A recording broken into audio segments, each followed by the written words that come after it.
Joe Rogan Podcast. Check it out. The Joe Rogan Experience. Train by day, Joe Rogan Podcast by night, all day. Yep.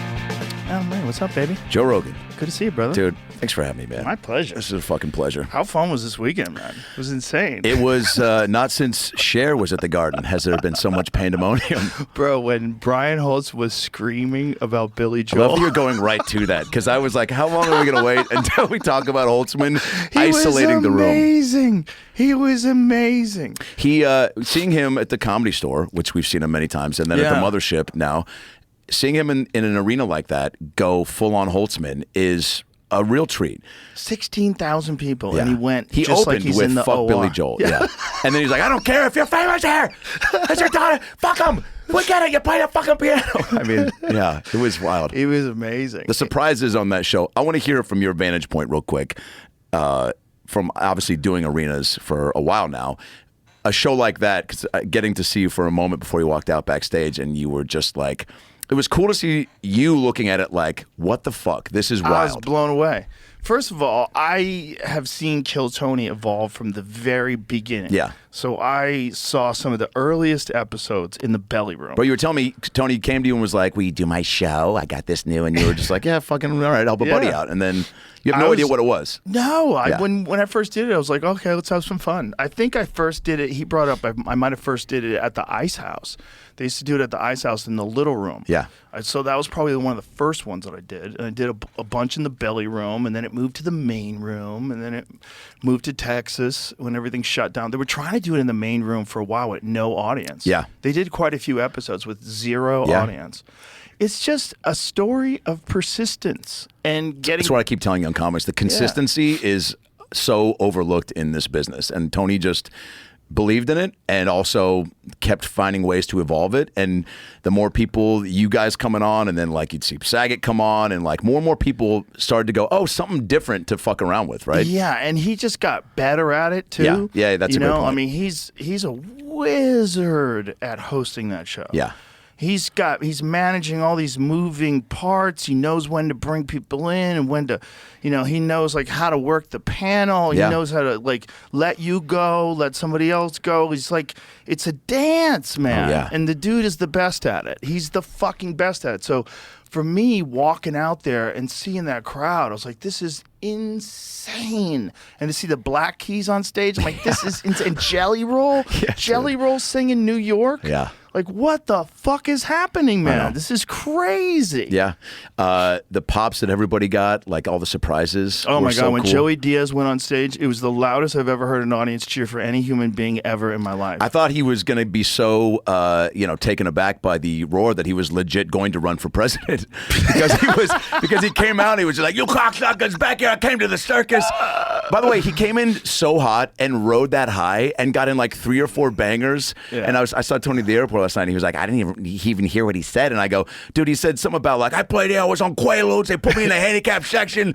And then I fucking came to the circus. It was a different circus where there was no net. The clowns fell. They just fucking swept them out of the way. Bro, he went off. Oh, it was awesome. He went off. It was classic Joey And you've never Diaz. seen me do Dr. Phil probably live, right? No, I don't think I have. How was that? I think I might have saw it once at the Mothership.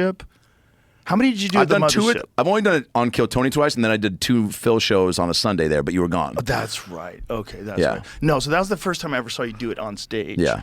And no, I know Dr. Phil. Know him I know. well. He's been on the podcast Yes, a bunch of I times. know. Good friends with his son. Yeah. So it was So what is that like then? You nail it. Thanks, man. It's got to be weird for him.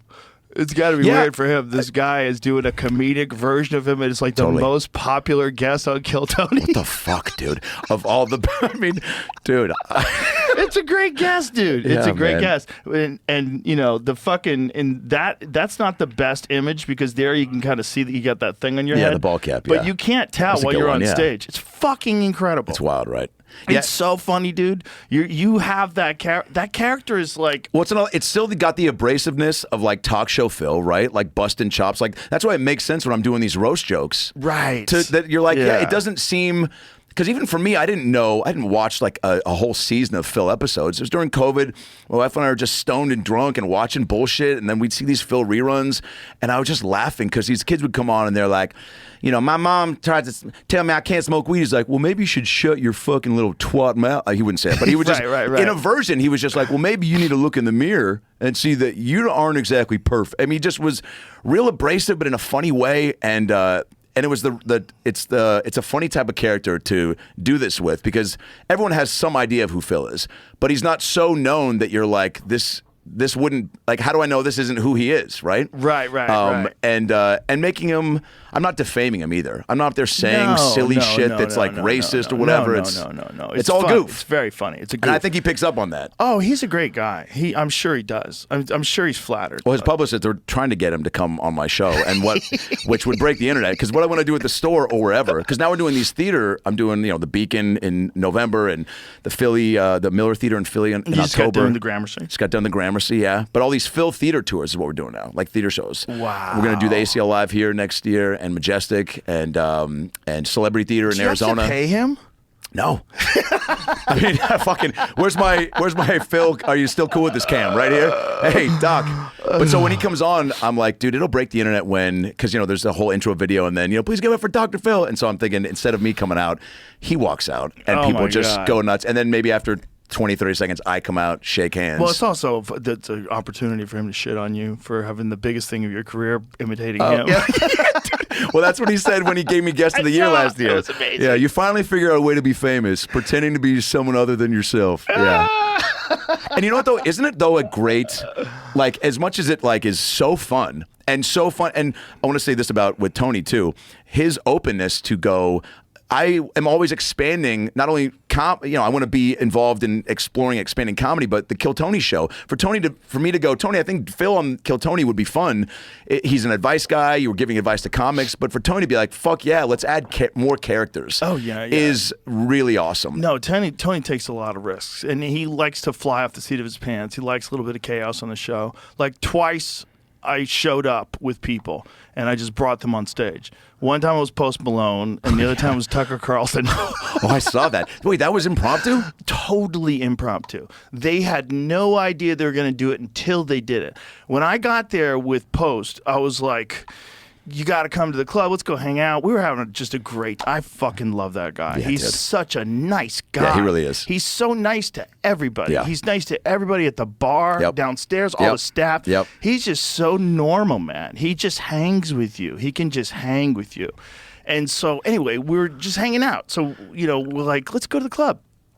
And so we get to the club, and Tony was there. I think we went to dinner. Did we go to dinner? Yeah, we went to dinner. And then after dinner, did you go to Eddie's? Yep. Yes. Dude, Eddie good V's call. is the shit. It's the best. So we leave there, and I go, let's go check out the club. And it was Kill Tony. I go, you got to see this show that they're doing. It's called Kill Tony. It's crazy. Oh, wow. So you're introing to him to the show. No idea. He has no idea what's going on. He has no idea I'm roping him into this. So I don't even have an idea. But Tony sends me his text, come on stage. And I was like, all right, dude. Okay. I go, come on, man. We're going to go on stage. He's like, fuck yeah, really? I go, yeah, come on, let's go on stage.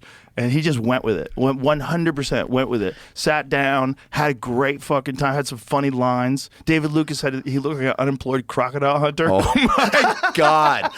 Oh, my God. Dude, some of David's lines are so spot on. The joke is just as good as like what did Jeff Ross call David Tell when he came out on night 2 at the Garden? He goes, you look like you run you manage a circus in Bosnia or something? Something like that. Yeah. Lucas said that I looked like, because I was wearing that crazy fur coat and the glasses, he goes, you look like my 11th grade teacher did you catch outside of school? Dude, I called Dave once. I go, all right, Hootie and the Bloated Fish. Or, yeah, dude. Dave, that's another part of the show, too, where it's like there's now been so many established parts that people look forward to. Oh, yeah. Which makes an arena show so exciting for the fans because they're like, wow, I'm going to see surprises and bucket pulls. You have so many elements that are spontaneous, right? Yeah, and that was David saying those things was spontaneous in front of 16,000 people and crushing. Yeah. He's the best at that. Him and Tony back and forth. I told him they should do a podcast with just David, Lucas, and Tony talking shit to each other. Because there's compilations on the internet. They're like a fucking hour long of just David and Tony just shitting on it and laughing while they're shitting at each other. Oh, yeah. It's the best lighthearted shitting on people I've ever seen from two wizards at it. Like they're casting spells at each other. And fearless. But an underlying respect to where, and that's what's really friendship. cool. Yeah, so that there's no personal offense ever taken. No. They love each other. Had you ever seen, you watched, I'm sure, some clips of Shane and I before, like after we did that show at the Mothership? I saw a lot of clips from that show. Oh my God, that show has like, what is the number up to now? That episode? 16 million, dude. That's so crazy. Isn't that fucking nuts? Dude, we were in, it was a Friday, and Tony calls me. I was doing Kill Tony, but he goes, change of plans, need you to come Sunday. Bring your makeup gal, Shane's sticking around doing Trump. And I go, holy shit. So in my head, I'm like, well, this will be fun. You never still know how anything's going to be received, right? But I'm just like, I don't know, man. Shane's as popular and fucking likable and funny as it gets. And he has only done Trump on his sketch show and on SNL. And I feel like I'll be able to figure out a Biden to whatever. But I know that Shane's down to play. So I knew that it was going to be like, we're in the back, dude. We're in the makeup chairs. And I'm shuffling around. And Shane's like, what are you doing for the face? And I'm like, well, I kind of got to get the, the half smile going and like that. And then I was shuffling around and I did the face a few times. And he started laughing. And then at one point I just look in the mirror and he's just going, doing his face, and we locked eyes and we started laughing. I go, what the fuck are we doing, dude? And then he's the best Trump of all time. Yeah, his Trump is impossible, bro. He was so in the good. pocket, and which is why we like made each other break a few times when we did it at the Mothership, because it was like, I can't believe we're doing this for 2 hours. I mean, yeah, dude. It's incredible. But to run it back at the Garden was like, I think the move too. Oh yeah. It was awesome. Yeah. It was amazing. The whole thing was amazing. Yeah, it was incredible. Do you love? It's just, to me, it seems surreal. I know. Like just standing there, taking it all in. It's like, what is going on? And how many people want to come in for Joey to come in, for Harlan to come in? Like Schultz flew in, I think, from vacay just to like be there for that. No, he was supposed to be. Yeah, he definitely flew in, but he was supposed to be at the beginning. Time, but there was a bunch of flights that got delayed. But he still made it. But still, what a cool pop! Him coming out mid-show, incredible. It was just so fun, man. Just so ultimately fun. Just really, just a great celebration. A celebration of the success of the show and of comedy. Just fun, raw comedy. Totally, dude. Do you after all years of doing this, do things like that? I don't know, like mean a little more to like be able to see that, like something like that live, or is it like, does it give you I don't know, a little more juice for just comedy in general to know that like we're in a cool time where shit like that is possible and happening, I guess? Dude, we're in an amazing time. It's an amazing time for stand-up. If you're funny and you're trying to have fun and just go out there and be silly, people are looking for that right now, man. And they're looking for something that rebels against this mind virus. It's telling you how to think and behave. We don't like it. Like, shut the fuck up. You're not compassionate and also controlling. That's not possible. Yeah. This fucking scolding, shrill fucking stupidity that you hear from people telling you how you have to think and behave, that these things are not up for debate. These are like existential threats to humanity and civilization aren't up for debate. Yeah. Shut the fuck up. Shut the fuck up. I'm getting more and more just cognitive of like just jokes. Like I get more and more bummed that people get really offended by certain things, because you I'm just like, gotta stop paying attention. The key is like, it's just jokes. They're just jokes. Like no one's really, especially at our level, like people making those jokes. It's like because it sounded funny and it like was I don't know. To each his own, and everything's subjective, but like... Yeah, but this is what's going on, dude. There's always going to be people that wouldn't enjoy it, but they get to see it now. Yeah. Whereas before, people just found out what you did. You went to a club. If you liked the guy, you liked the guy. You saw the guy on TV, you went to go see him live, and that was it. Yeah. Now you're getting exposed to people that would never go see you live. Oh, bro, they just want to talk so much shit. Oh, yeah. But that is just because you're getting exposed to more people. So there's pros and cons. The pros is the show gets 16 million views. That's insane. Yeah. Like, what does an average Jimmy Fallon show get? Let's find out what that is. Like, what's the amount of people? Maybe in the mills, probably. Let's find out. Yeah. I don't even know. Yeah. I don't even know. But he's probably the most popular of the late night guys, right? Yeah. So what does he get? I think Jimmy Kimmel quit, right? Did he quit? No, he's still going. Oh. Yeah. I thought he was going to quit. Is he going to quit? Well, I just saw Jeff Goldblum hosting the other night. I think he's on vacation, maybe. I would get to a point where I'd be like, when can I do Did you ever get asked to do that? No. No. Yeah. No. You doing a song with somebody? The whole reason why I started a podcast is no one would ever give me money for a radio show. Not even a radio show. Oh, wow. Like, I was thinking about that. I was like, I remember when Opie and Anthony they got taken off the air because they brought on a homeless guy who said some wild shit about Condoleezza Rice, like wanting to rape her or something fucking awful. I like that this guy was no idea. At least in the know enough to know who was like. Yeah, but he was in just the government. a crazy homeless guy. Right. And Opie and Anthony was a wild show. I mean, those motherfuckers, especially when they got on XM, they could say whatever the fuck they wanted. Oh my God. Were they definitely at the kind of the crazy. precipice of things kind of getting a little edgier? Yeah, radio-wise. So an average gets 1,720,000 views. For Kimmel. That's for Jimmy Kimmel. Fallon's he's number 1. 1.5. Oh, okay. Fallon is 1.4. Oh, Colbert's in the lead. Colbert is in the lead with 2.5 million. Wow. So out of those people, how many of them are tuning in because it's just on TV? Sure. There's a thing that people do. It's 11 o'clock. What's on? You know, especially boomers. They're locked in. That's what they've done their whole fucking life. Yeah. See what's on TV. Yeah. Oh, at 8 o'clock, Colbert's on. Yeah, dude, and they just watch a schedule. show. Yeah. Those are the same people that believe the news. Which is ironic. Did you see what happened with Colbert's audience? No. So Caitlin Collins from CNN is on, and see if you find. I retweeted it. It's fucking hilarious. Constantine from Trigonometry tweeted it, and I retweeted it. I was like, this is crazy. I just want you to see it before I describe it. But it's the audience laughing at CNN being honest. Watch this. Okay. This is crazy. Okay. Twitter. What's that, bro? I'm trying to get to Twitter to stop loading. Oh, this is the government. They're attacking Twitter because of the Elon Musk thing. Guaranteed. Let's just call it that. Start from the beginning and go big screen because this is so preposterous. Trump has kind of been thrown on his heels by this, and he's not really sure how to go after Vice President Harris. He knew his attack lines on President Biden.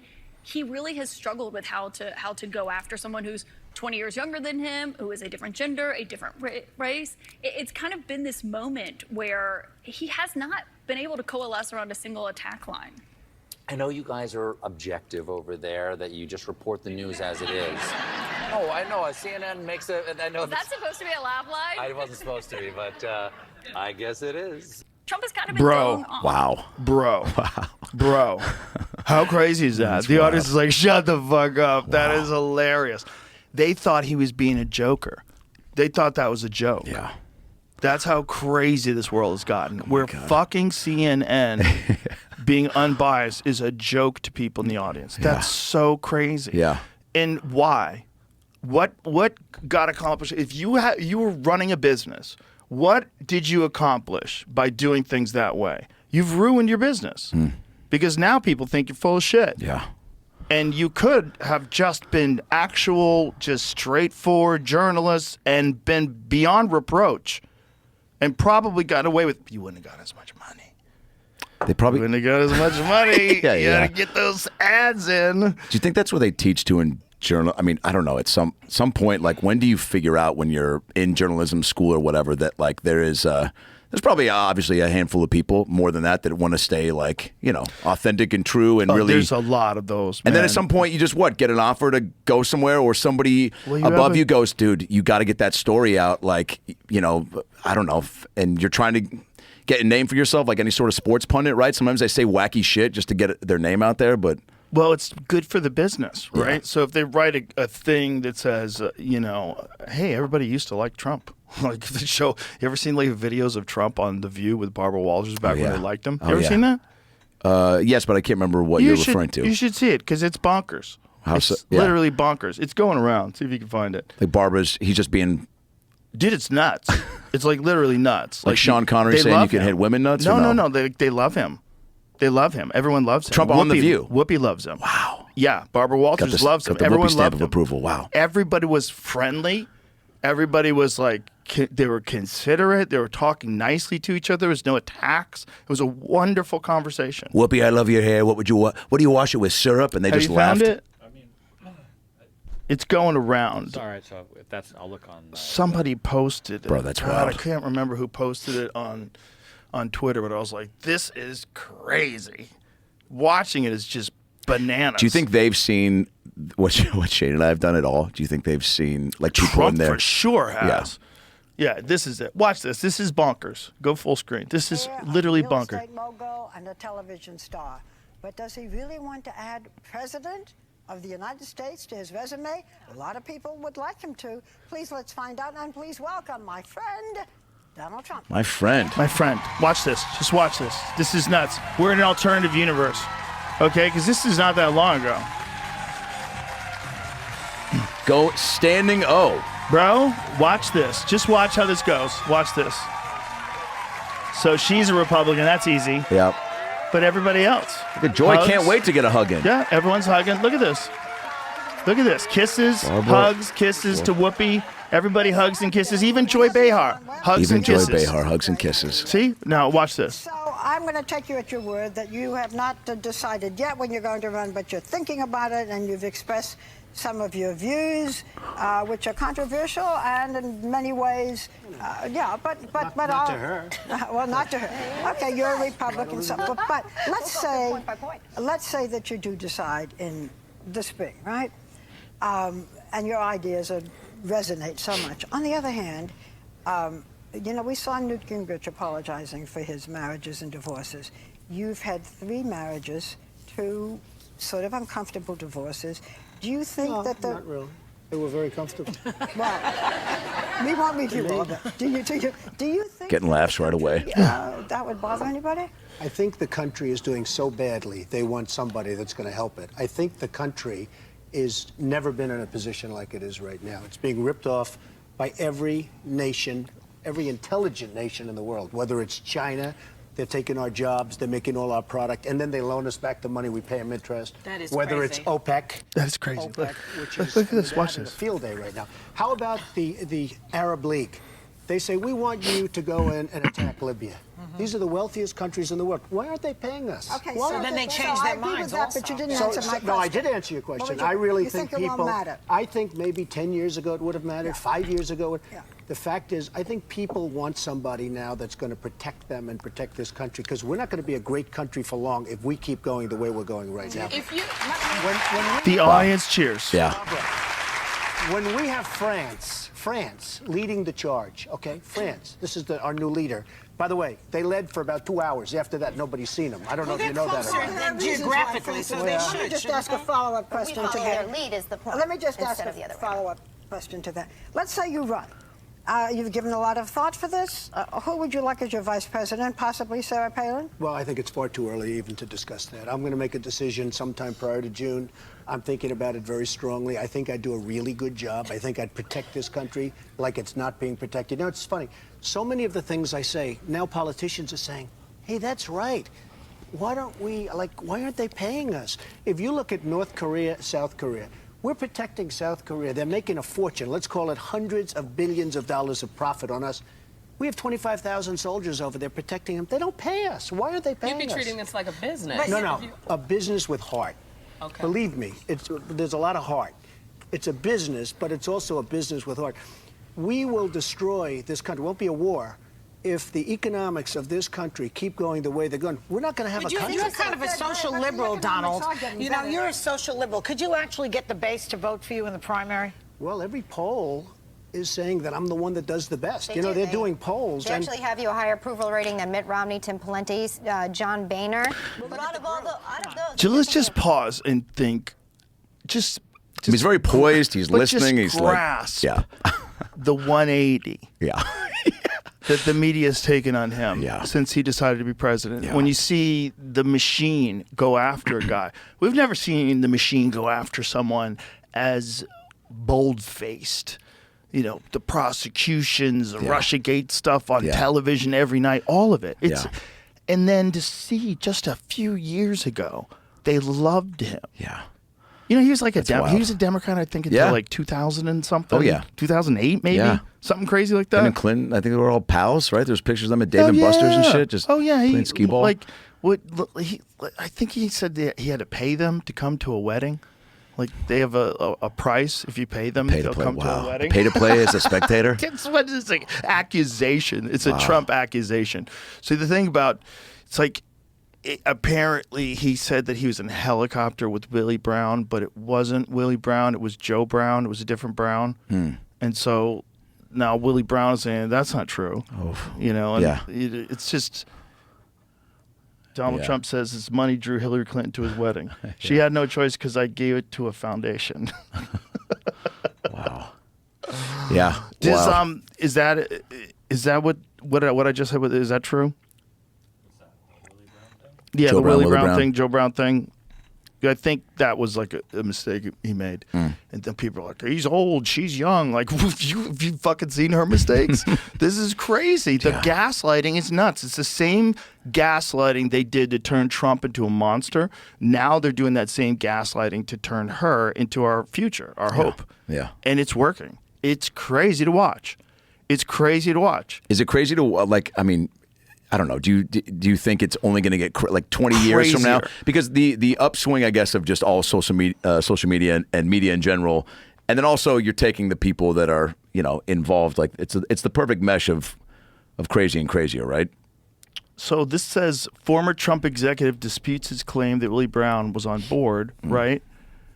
This is a woman said, Barbara Rez, the Trump Organization's former executive vice president of construction development, said former state senator Nate Holden was on the plane, not Brown. Is that the same exact helicopter thing? So it was a helicopter crash? Is that what it was? Yes. So no Brown was on there, not Willie or Joe? He's been on tons of helicopters. It's all you know what she was saying? You know what she was saying? Like, he doesn't have an attack strategy. I don't think, this is what I was trying to say when everybody got mad at me when I said what I liked about JFK Jr., or RFK Jr., excuse me. Robert F. Kennedy is a guy who just goes after issues. He goes after actions. He talks about things. Trump has, like, always in the past, like, attacked. He's like, attack people. And it's just, in this case, I feel like I don't know if what they're doing right now, the way they're elevating, I don't know if she's ever going to debate him. They locked one in, I think, September 10th. What is that going to be like when she's off screen, off grid, off paper? I don't know. Off script. Wild. Just completely able to say whatever she wants to say. And if we get one of those, you kind of got to match Trump a little bit with his, fearless. Like, nobody has risen to the level of his, I'm just going to kind of interrupt and combat everything you say. Like, I feel like you have to go toe to toe and be in the ring. You can't be there and kind of just. Yeah, 100%. Yeah. But I do have to say that one speech that she gave right after they decided that she was going to be the nominee, that one speech where she said, if you're going to say something, why don't you say it to my face? It was great timing. It was middle school recess shit. It wasn't just that, man. The way that she delivered it was like very clear. It was prepared, right? And so that means like she's coachable, which is very important if you want to be a president. Right. You got to be coachable. Yeah. So, So she figured out how to deliver a banger of a speech, right? Like, play that because it's pretty powerful. Yeah, I think she'll have something to say back to him. No, but this is the thing. That's a speech. Yeah. But when you go toe to toe, when you're just talking off the top of your head, that's where she has some issues. Oh, yeah? Yeah, I think people lock up when they know that everybody is criticizing every word they're saying. And you're applying for a job as essentially the mom of the world. Oh, wow. Or the dad of the world. Yeah. If he wins, that's what you are. You're the fucking dad of the free world, right? What if she just does a Biden impression and goes, you're a sucker. You're a sucker. Just throws it right back at him. There's so many people watching you. Your brain just freezes up with anxiety. But listen to this. This is amazing. So this is really. Here's the thing. Here's the funny thing about that. So he won't debate. But he and his running mate sure seem to have a lot to say about me. And by the way, don't you find some some of their stuff to just be plain weird?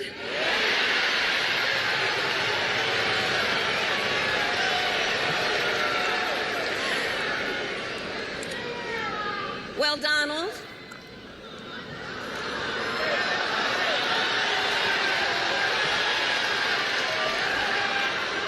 I do hope you'll reconsider to meet me on the debate stage.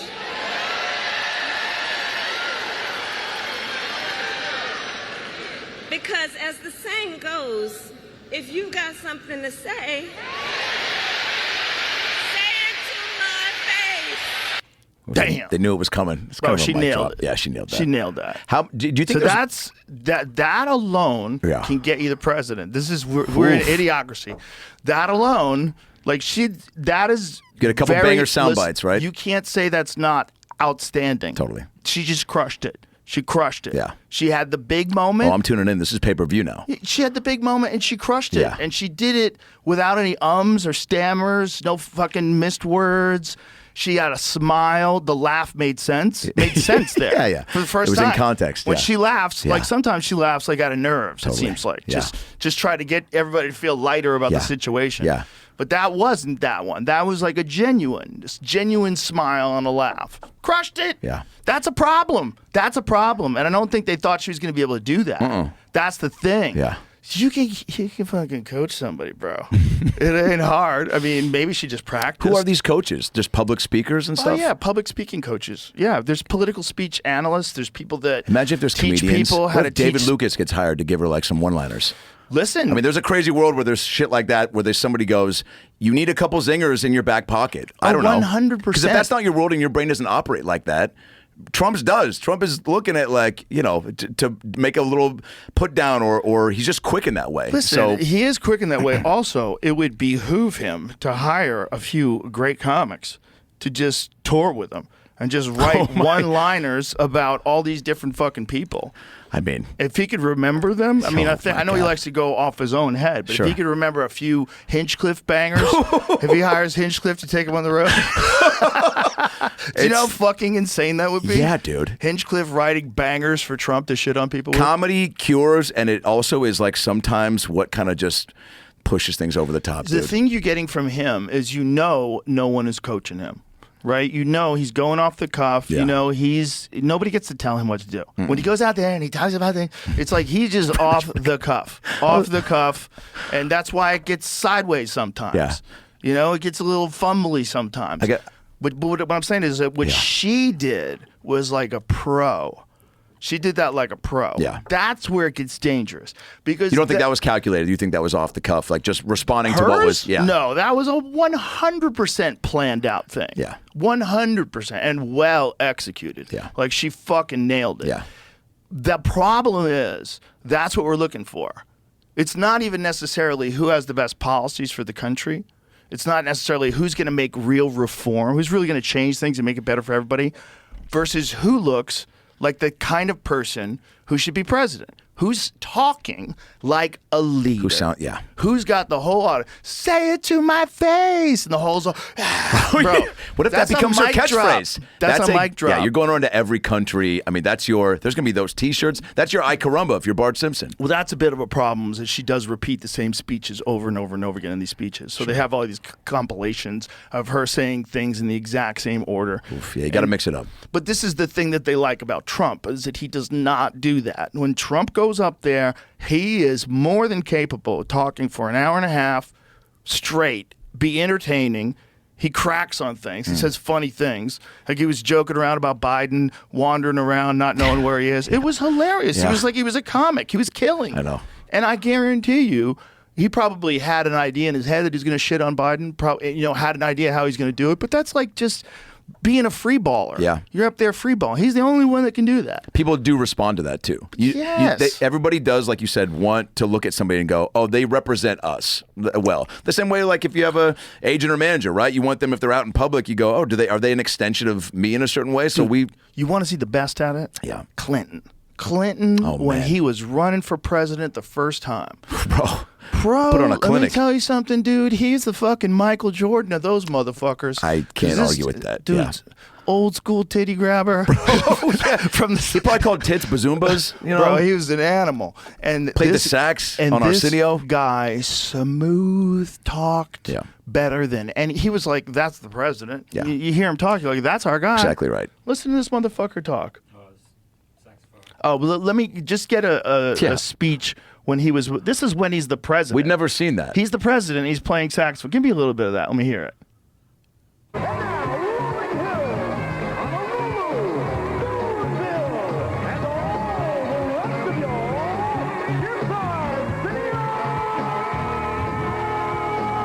Slinging dick before the internet, I mean, son. up until this point, we'd seen footage of like Nixon playing Go Fish. There was no cool president doing. No, he was the coolest ever. Even look at this. You know people who've lost their jobs and lost their homes? Well, I've been governor of a small state for 12 years. I'll tell you how it's affected me. Every year, Congress and the president sign laws that make us do more things and gives us less money to do it with.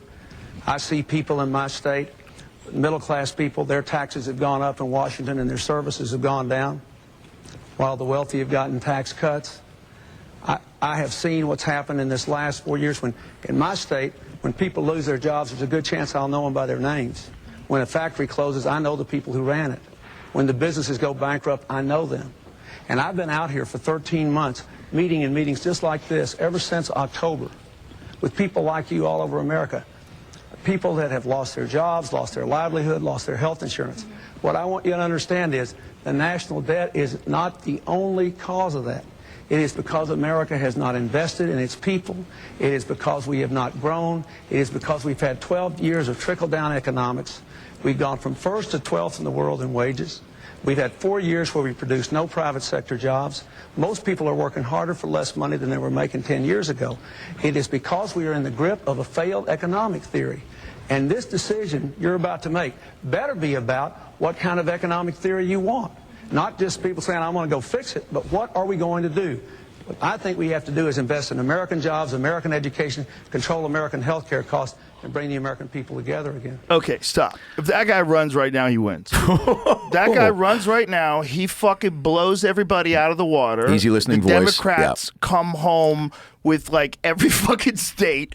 That guy wins. Can you do that? I don't know. He can't jump back in, right? No, you did it. No, he Once can't. you did too. He can't. He's not the same guy anymore. Right. He's not the same guy anymore. He doesn't have the energy But you're saying anymore. this He's type had a of guy. bunch of scandals. That guy, if you could go back in a time machine and grab that Bill Clinton and run him today, he wins. What and if- and it makes sense. What if right? there was a younger son, Clinton, that was a spitting image of Bill, and Monica Lewinsky was the running mate? Is there ever a world, or is that too in the simulation? It's too in the simulation. That would be too strange. Be too strange. Yeah. But what if she came out and her policies were great and she had to say it to my face, but she goes, and she made jokes about like, and you know, we're going to swallow the competition. I don't know. She did, you know. Well, the problem was she didn't swallow, right? That's all got on the dress. Oh, that's right. All right. Yeah. We'll clean up all the mess. Well, maybe just. We'll clean up every dress and mess. I don't know. Yeah. Maybe she just wanted to keep it there for Yeah, this is just a soft pitch. I didn't say this was a great idea. No, I see where you're going with it, though. It's nuts that that's what we used to get for choices.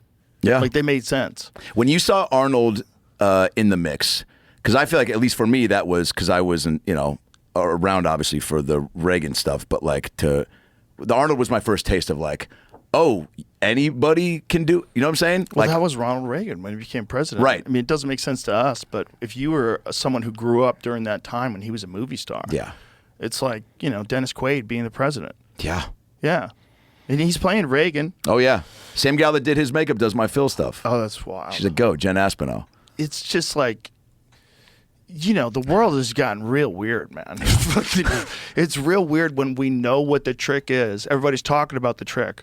I mean, there's all these videos of Kamala off script. She doesn't talk nearly as clearly. It's not, well, but if you could just keep her on that script and focus, everything else, now you're still running the show. Yeah. You're still running the show just like you were for the last 4 years. Because, like, no one even talks about Biden anymore. Yeah. Like, literally, you don't even care that he's still the president Don't even for know what he's doing. quite a few months. Yeah. Yeah, it's August, kids, September, October, November, December. No president.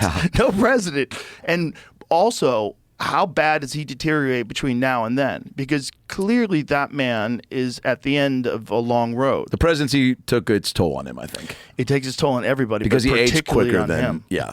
Also, I mean, everybody. Although Trump just kind of, he seemed fine. Yeah, he seemed fine. 4 years didn't age him at all. Yeah, wild. The dude's just water off the duck's back.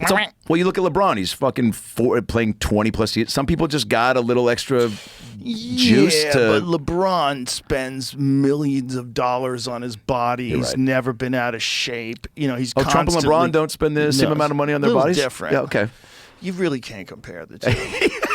Also, it's not like the NBA ages you like that. No, it's the stress of knowing you could start a fucking nuclear war.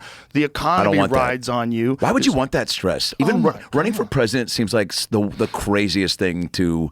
Even just the campaigning. You see when people drop out after 4, 5, 6, 7, 8 months. I'm like, God, what do you do now? Like, is that withdrawal or even that come down? It's like a shroom come down where you're like, fuck, now you're questioning everything because you're like, you put everything into it, but then is there a weird like, fuck, I didn't have enough to even get close? Like, or do you just go, all right, I gave it a shot and it wasn't my time? I mean, it depends entirely on the individual. Yeah. But I think it's just people just getting fed up that want to throw themselves into that crazy race. But that thing is nuts. You never had any of that, right? Like No. through any part of your, once you even like, No. yeah, that's wild. That's a different type of, there's a, wanting to be on stage and make people laugh. Because my buddy of mine said this to me just about, as we were talking about, actors, whoever running for president. And he was like, oh, it'd be great if there was a comedian that ran. And I'm like, yeah, but that's not our. Al Franken probably could have run. He probably could have run. Yeah. And he probably could have won. Yeah. He's a really That's interesting a rare guy. exception, yeah. He just got fucked.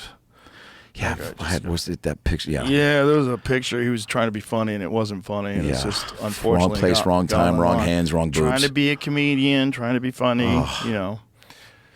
Oh, wait, real quick, I just had a thought. When Diaz came out and did his, because I wanted to, first of all, talking to him about being back in the garden, you're just saying just being funny or whatever, and watching him do his hickory dickory joke at the garden again was wild, dude. Yeah. And hearing him talk about being back there was so, there's so many small things in between the entire garden experience that I was like, I want to not ever forget this, because seeing him even just be there, I was like, that's crazy. Well, Dice was kind of on the outs with the comedy community.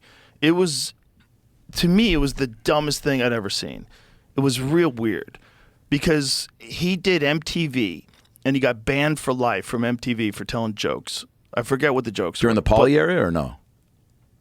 Yeah, it was kind of around that time, maybe a little after Pauly was off of MTV. But he had these jokes. I forget even what he was joking about. Yeah. Like tampons or something. No! I don't even know what the fuck he was joking around about. That was perfect. But it was Andrew Dice Clay. Yeah. You asked the dirtiest comedian of all time to do a set. Yeah. And then you got mad when he does the kind of jokes that Andrew Dice Clay does. Right. Do you even fucking watch his shit? No, Do you they ever probably watch didn't. Dice Rules? They heard he was popular, and they just were like, get the guy who everyone's watching. know what the fuck they thought. Yeah. If they thought he was going to do something different because he was on MTV, I don't know what they thought. But anyway, they banned him for life. And there was a lot of comedians that came out against him. A lot of comedians said that they thought his act was sexist and racist. And yeah, it was. But it was a character. Yeah. He was there's a man, his name is Andrew Silverstein, and then there's this character, Andrew Dice Clay. Yeah. And the whole idea was like that some stupid people like him. Stupid people like a lot of things, but smart people like him too. Totally. Because it's jokes. Because he's being hilarious, saying the most ridiculous shit, and for whatever fucking reason, he was on the outs. He wasn't respected by a lot of comedians. It was real weird. It was disrespected. And it was like, I get it if you don't like that kind of comedy, but it's like, who are you to decide what's good? Like, I don't think that way, but I think it's funny when people say things that way. Yeah. Like, I'm not really mad at Billy Joel. I think he's awesome. Yeah. But when Holtzman was shitting on Billy Joel, I loved it. Couldn't get enough, yeah. It was amazing. It also, was nobody funny. shits on Billy Joel, so it was like, that's also why it's funny. Like, you got to hit him and hug him, dude. Everybody has to be fucked with. I'm sorry. And there's leveling degrees. Obviously, if somebody's, I don't know. Again, like jokes, there's some of the jokes I've had with friends who have been really bad hospital bedridden, and like that's changed their entire outlook on stuff. Like, you know, like you got to be able to joke around about yeah, stuff. dude. It's a real superpower. It's really. I mean, even from some of this Phil stuff, which is so silly, dude. Some of these messages I get are wild about people. This kid I met in Jersey was doing the Stress Factory. You ever do the Stress Factory all the time? Vinny Brand, yeah, right? Sure. Yeah. So I'm doing these shows, and this kid comes up and he's like, "My mom has cancer, has 4 months to live. We've been watching your Phil stuff is all that she wants to watch, and it makes her smile. So that's our thing now." And he starts bawling, and I got all choked up, and it was like, just more and more of that happening in the last few years, and not just of that stuff, just. Dude, comedy's medicine. It's wild, Joe. It's like, medicine. It really is. Yeah. It's medicine for people. Because I think we get so, and I know I'm guilty of this, like a lot of us, when you're getting going, you're thinking, you know, yeah, about the show and making people laugh, and I'm present, and afterwards chatting with people and taking it in. But now that we have this opportunity to receive messages like that or hear it live in the face like that, it's wild. It's amazing. Yeah, it really is. And it makes me amazing. so even more lucky to like be a part of it. And you look at something like Kill Tony, it's like having it be global. There's people in probably Beirut that were having a shit day that like saw fucking Hans Kim and they're like, dude, I always want to see Hans Kim in the garden or whatever their dream was, you know? Well, yeah, it really is like a kind of medicine. It is for me for sure. If someone makes me laugh, I feel way better. When did you start getting like love like that? What I wanted messages? to say though, before I forgot, because I was going, so Dice is embraced now by this class of comedians. Oh yeah. To this group of comedians that are coming out. Dice was one of my heroes when I was 19 years old. I mean, I was laughing so hard at I was in my car in front of my house with this girl I was dating. I was 19. We were listening to Dice on a cassette. We're just sitting in the front seat of my car, just laughing. It was so funny. I couldn't believe how funny it was. And it was just listening to it on a cassette. Yeah. You know, and then as I became, you know, a comedian, a headliner, and traveled, gone on TV, all this stuff. And I became friends with Dice. And then I realized like, some comedians don't like Dice. I was like, this doesn't even make sense to me. Yeah. Like, what are you guys talking about? Like, the guy does legitimate performance art on the street. He does for no money. He plans it out. He strategizes. And he makes these videos of him stumbling into people and telling them, you wanted the picture? You wanted the picture with me? They have no idea who the fuck he is. Yeah. And it's genius. Yeah, dude. It's genius performance art. Yeah. The guy does not get the credit that he deserves. And it's he's for silly whatever too. reason. He's a great guy. Yeah. It's just for whatever Really reason, there was this weird time period where comedians hated him. And I don't understand that. Doesn't make any sense to me. And I think he got too big too. Because he was the first guy to ever sell out arenas. Right. He was the first guy that was doing those. Like, he did Madison Square Garden multiple nights sold out. Yeah, he does everywhere. He did Nassau Coliseum. So it was a classic, got so big, people just want to kick him off the mountain. I think there's a little bit of that for sure, because there's no comedians before him that was doing arenas. Right. And he was doing a different thing, because he was doing this thing where everybody knew the jokes and they wanted to say it with him. What's in the bowl, bitch? Oh! Dude, yeah, man. And the fucking thousands of people. Bro, yeah, come on. It's like a rock band. Yeah. You're seeing a band play your favorite song. Yep. So he had the rhymes, man. The rhymes, you could not go wrong with those rhymes. And, you know, he's dressed in a fucking giant glittery biker outfit. It's fucking craziness. How do you not like a little bit of that? It's just fun. It's like there's all kinds of comedy. You can love that and still love Patton Oswalt. Yeah. I think he's funny too. Yeah. It's like all kinds of stuff is funny, man. Duncan Trussell's hilarious. Everybody's different. It's okay. Sometimes, yeah. But it's just this class of comedians gets that. This group of awesome. comedians gets just be funny. It's all bullshit unless you're funny. And another fun thing about Kill Tony is that it's like, you know, the audience that has cultivated, it's putting, you know, having Dice on like that is like people who may or may not have fully been educated on Andrew will now be like, oh, fuck, and then go back and do a deep dive. Well, and then a lot of these kids had no idea he even existed. Yeah, that's okay, wild. because they're 20. Yeah. You know, they're 20 years old. Yeah, they don't see Dice TikTok They were clips. born in 2004, son. You know? That is crazy. Yeah, dude. You already had navigation in your car, and those kids were born. Oh. Yeah, What a and so sweet they don't life. know what the fuck is going on. Who's that guy? Why is everybody clapping? Yeah. And you got to become a comedy historian. And you got to go, oh, Dice rules. And then listen to The Day the Laughter Died. You want to be a real Dice fan? You listen to The Day the Laughter Died. It's 2 hours long. Oh, my God. Okay, Rick Rubin produced it. Oh my God. It's 2 hours long of him just popping into danger fields with no material and bombing. What? And, on purpose, in the height of his stardom. Okay, this guy's selling out arenas, and he decides to do a 2-disc special of him bombing on purpose. On purpose. I love that. I mean, no material, dude. No material. No. Bombed on purpose or bombed and then it was on purpose. Look, if he wanted to, he could have done his act, and he would have crushed. They would be, oh my God, it's Dice. He decides to bomb on purpose. Dude, it's the craziest thing. Yeah. Because the kind of ego you have to be able to bomb on purpose on a CD and then put it out. No internet, by the way. This is all in his crazy head, right? This is not a thing you do because, you want to impress people on Reddit. Yeah. This is a wild thing he did as an artist. It really is a wild artist move. And this is where I think he doesn't get enough credit because everybody thinks, oh, he's just the dirty guy. He's the guy who tells racist jokes. It's like, no. Innovative. Pay attention to what this fucking crazy person's doing. And the thing he does now, he's not trying to get people to know who he is. He's just making the most uncomfortable video.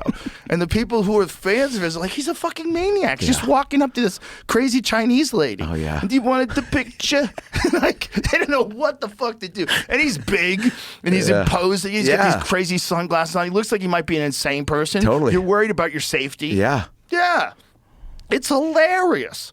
He's a genius. It's inspiring to see somebody like that that doesn't lose their zest for the funny. Like even in the green room at the Garden, he was doing videos with everybody, and he came up and he goes, "Phil, do a video for me where I come up and you go, hey, I'm talking to my fans." And I go, what? He goes, no, but in character. Right now you're Adam. Do Phil. So then he comes up and he goes, hey, talk. And I go, hey, Andrew, I'm talking to my friends. Will you fuck off? And he goes, Jesus fucking Christ, this guy. And then he puts it back and he goes, I thought I liked this guy. And then then he goes over to Sal and does a little video, and he just was like, he wanted to always fuck fucking around, man. It was like, and that's what the backstage vibe should be, Dude, he used to do these little sketches at the store, and he would do it with a VHS handheld camera. He'd do sketches at the store, and I asked him one night, I go, what are you doing these for? He goes, for. It's like, what am I doing it for? Like, it wasn't Great even answer. like, well, put it together someday. Yeah.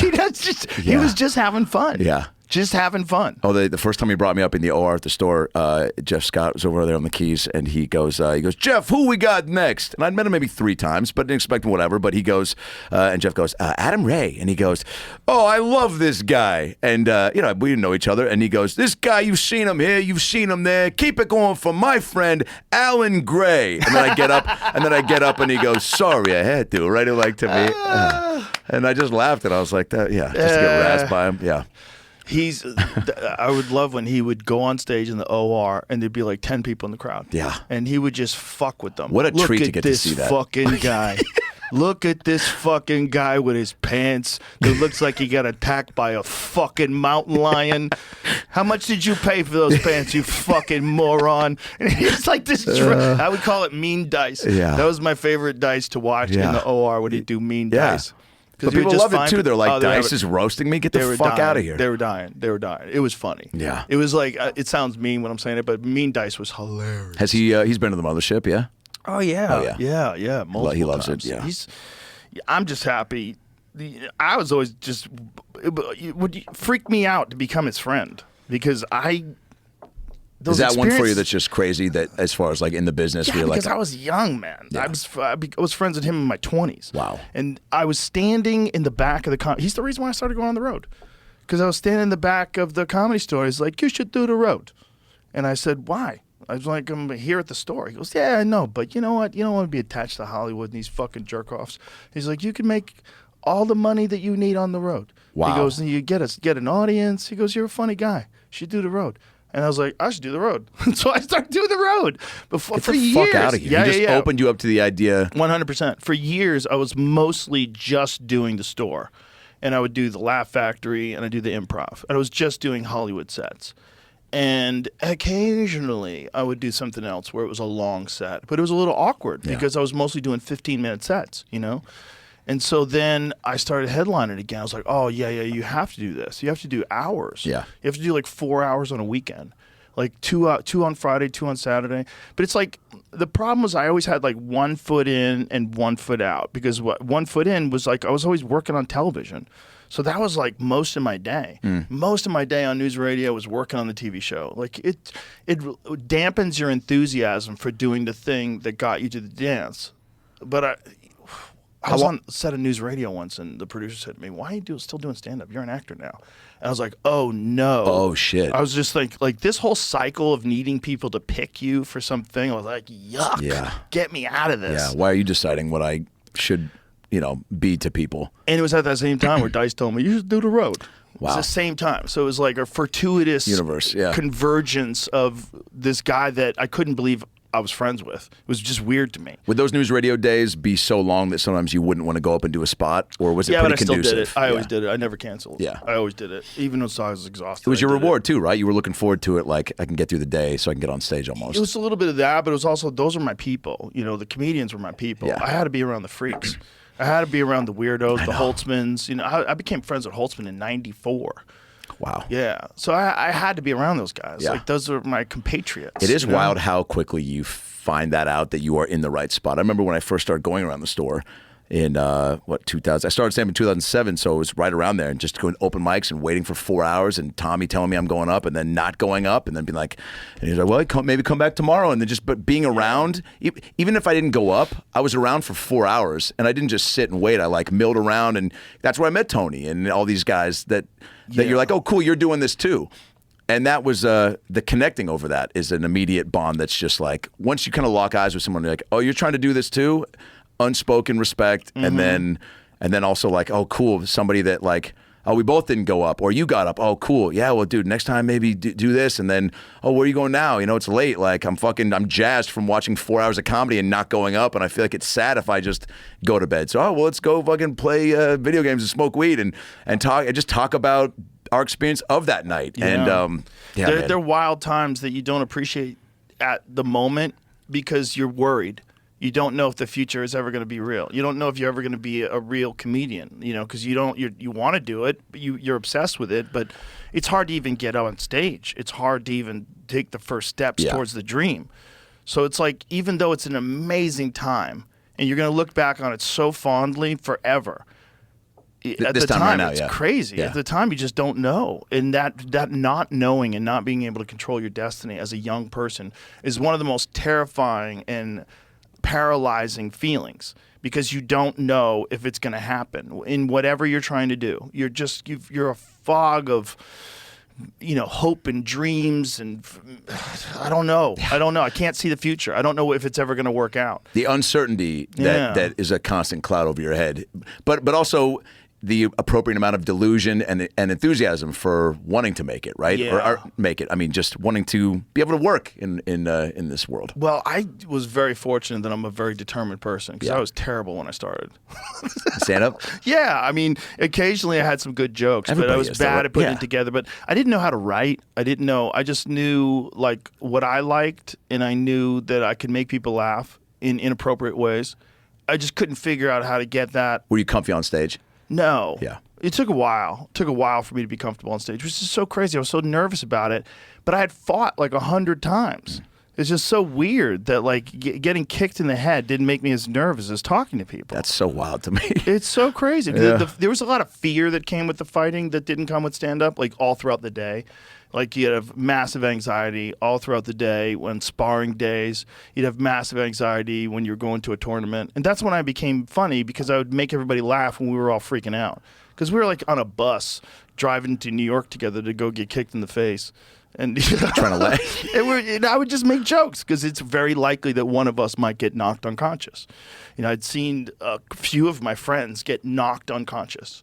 And it's a terrifying feeling. I saw a friend of mine get axe kicked in the face. And he was really never the same guy again after that. He was a really good fighter, and we went up to Canada, and he fought this guy named Jersey Long. And Jersey Long was this national champion from Canada who was nasty. He was nasty. And he caught my friend in the head with an axe kick and KO'd him. And I didn't think my friend should have been fighting him. I didn't think my friend was good enough at that point and experienced enough. He was good. He was very talented. But he didn't have enough experience on a national level. And this guy was at the peak of his form, and he fucking caught him so hard. And it was so horrible watching him crumple and go unconscious. And I was like, God damn. It was one of the worst KOs I'd ever seen live from like a friend getting KO'd. I was like, God damn. That make you really just reevaluate? Oh, it made me a bunch of times. Made me reevaluate. KOing people made me reevaluate it. Watching people snoring on the ground and knowing that could have easily been you. Easily could have been you.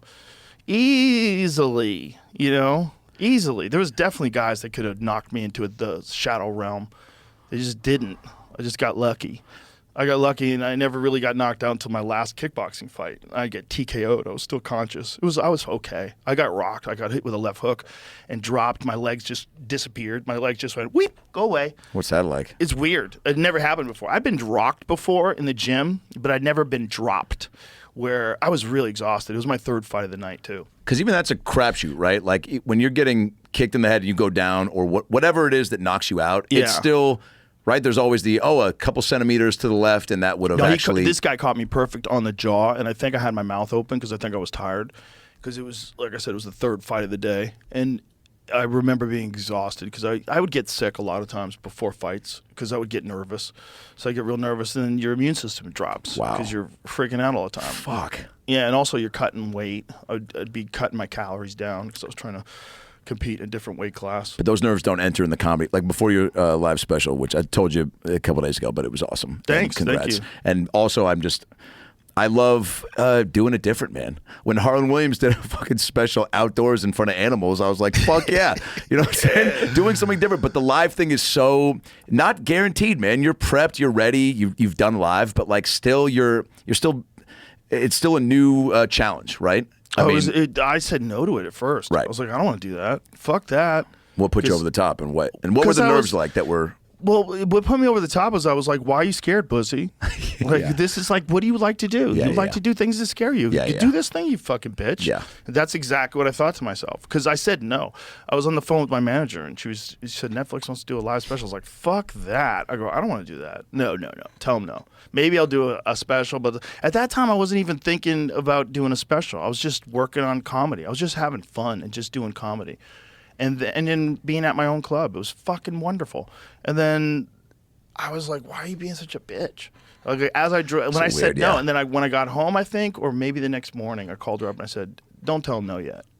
Let me think about it. And then the next day I said, I'm going to do it. Conversations with other people about it, or you just kind of had I didn't tell anybody. A car pep talk or what? No, just my own head. It was like, this is what you're supposed to do, stupid. Dude, yeah. Just do something that scares the shit out of you, because that scares the shit out of you. But I just realized, like, I'm having great shows. I know that the material's tight. It's funny. I'm like, what am I worried about? I'm not going to be able to. I do it every night. Just do it like a regular night. And I do everything live. I do the UFC live. I used to do YouTube videos. We used to do live. Yeah. We used to stream the podcast live. I've done so many shows live. Like, what am I worried about? And I'm like, oh, you're worried about fucking up. Okay, well, don't think about fucking up. Think about doing it the best way you can do it. And the best way I could do it was like to over prepare. So I prepared like crazy. Yeah. I was at one point in time, I was doing 6 hours a week. So I was doing 3 nights, 2 shows a night headlining. God damn. Yeah, you're ready at that point. After like an hour and 15 minutes of other guys killing, an hour and 15, an hour and a half sometimes. One time it was an hour and 45 minutes because the Protect Our Parks guys were all with me. Oh, shit. So we all went out and we were blazed. We were all so drunk. We were so drunk. When we got there, we hopped out of the limo and ran upstairs. And that's awesome. It was ridiculous. At one point, Norman got so drunk during the podcast that he went backstage, threw up, and then went to sleep. So you know that backstage area? Oh, yeah. Like right behind the Real stage? cozy. Yeah, he was sleeping up there. Yeah, out cold. So he goes up, and then, Ari's hammered. He goes up, and Brian Simpson was there. Yeah. Tony was there. Like it was a giant, crazy show. So, but all those shows, when you're going up that late, it's like running with weights on. Like you got to keep that momentum going. You got to keep things tight. So all I did was just over-prepare. I just really listened to a lot of recordings. I watched the video from Friday night, because we recorded Friday night too. Oh, great. So I watched that video. I was writing bits out that I knew, but I was writing them out word for word on a notebook, like, over and over and again. And when you're over-prepared, I'm assuming, I don't know if you riffed anything in the moment, but I feel like when you are that in the pocket, you're like, all right, now I feel comfy to shoot from the hip. Yeah, you could just do a show, like a regular show, like how you would do it. That's how I thought. I'll just go. I want to over prepare, but I just want to do it like a regular show. Yeah. But it's also a regular show in a theater, which was odd because I had only done my club for a year and a half. I hadn't done any other venues. Yeah. For a whole year and a half. Before Friday night, I had not done any other big places. Wow. Yeah, for a long ass time. I think the last time I did a big place was probably one of the arenas that I did. And then I went to the club, and then I stayed in the club for like a year and a half. So next special, you have to be, like, what, blackout drunk or what? Just to mix it up? No, I think I'll do a live one again. Yeah. It was fun. It was fucking terrifying, but fun. Like, in the moment, it wasn't terrifying at all. Yeah. I was just in the moment, and all I was doing was just concentrating on staying in the moment and enjoying myself and having a good time and doing it the best I can do it. And being, real. I was so prepared because I knew, like, what my transitions were going to be. I'd done that set in that order for, like, 3 weeks. Yeah. I was like, I was ready. Yeah, we're going to live stream these Phil theater shows, I think. Just taking a page out of the Kill Tony book. It's like, yeah, why not? If people, because there's only a handful of theaters we're doing, but it's like there's people, you can reach way a bigger audience doing that. And I mean, it's all, the Phil show's all unscripted, so it's like there's a little more room for, something, whatever, but I don't know. Well, there's a lot of room for it. But the most important thing is, you're like, actually, don't do the it. most important thing is that's what people like. Yes. They like that you're going without a net. Right. They like it. Yeah. That's why they like the live Kill Tonys. Yeah. That's why they like all this stuff. Yeah, anything could happen. Yeah, look, Kill Tony at its base, the whole thing is, there's no net. It's like you're going to go up. Some guy went up in Madison Square Garden the first time he ever went on stage, ever. I know, that's fucking so crazy, man. Ever. That's so crazy. I mean, what a mind fuck that must be. Yeah. To walk out in front of, and by the way, those people were harsh.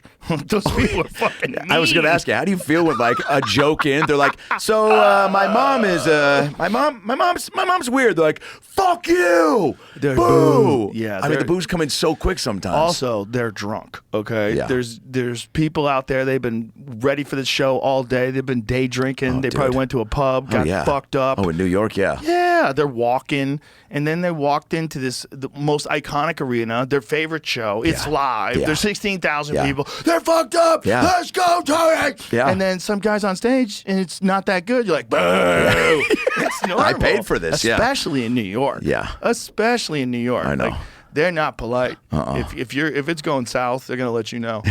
But that's part of the fun. Because when it goes great, they let you know too. Yeah. They're great laughers. God damn, when they were laughing hard. It was a fun show. It was really fun.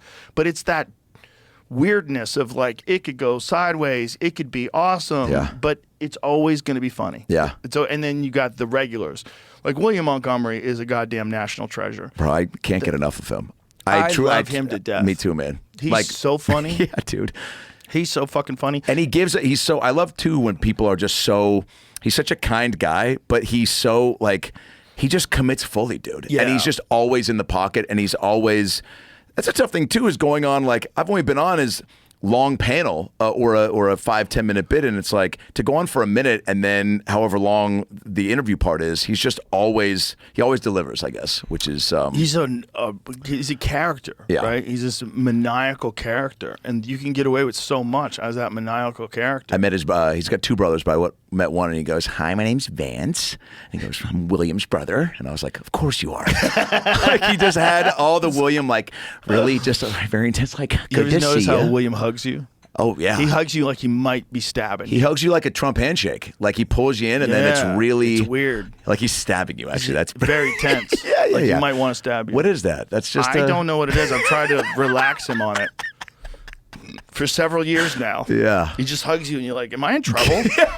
Am I in danger here? What the fuck is happening here? Yeah. He's just... Are we jumping out of a plane? Why are you holding on to me so tight? What a writing exercise that show is. To have to come up with a whole new minute every week. Yeah. That's bananas. Yeah. It's a bananas experience. I mean, it's such a crazy job, and to do it live in front of a crowd and then have it on YouTube, and if you bomb, it's on YouTube forever.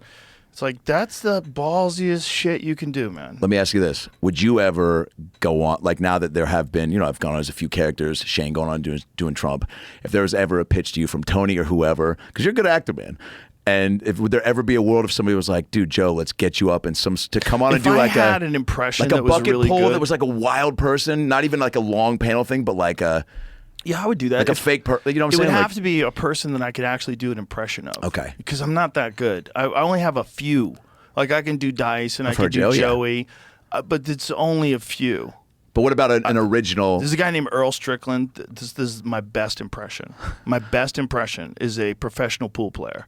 Let's go. For real. His voice or just the way he is? No, there's a video of me doing an impression of him.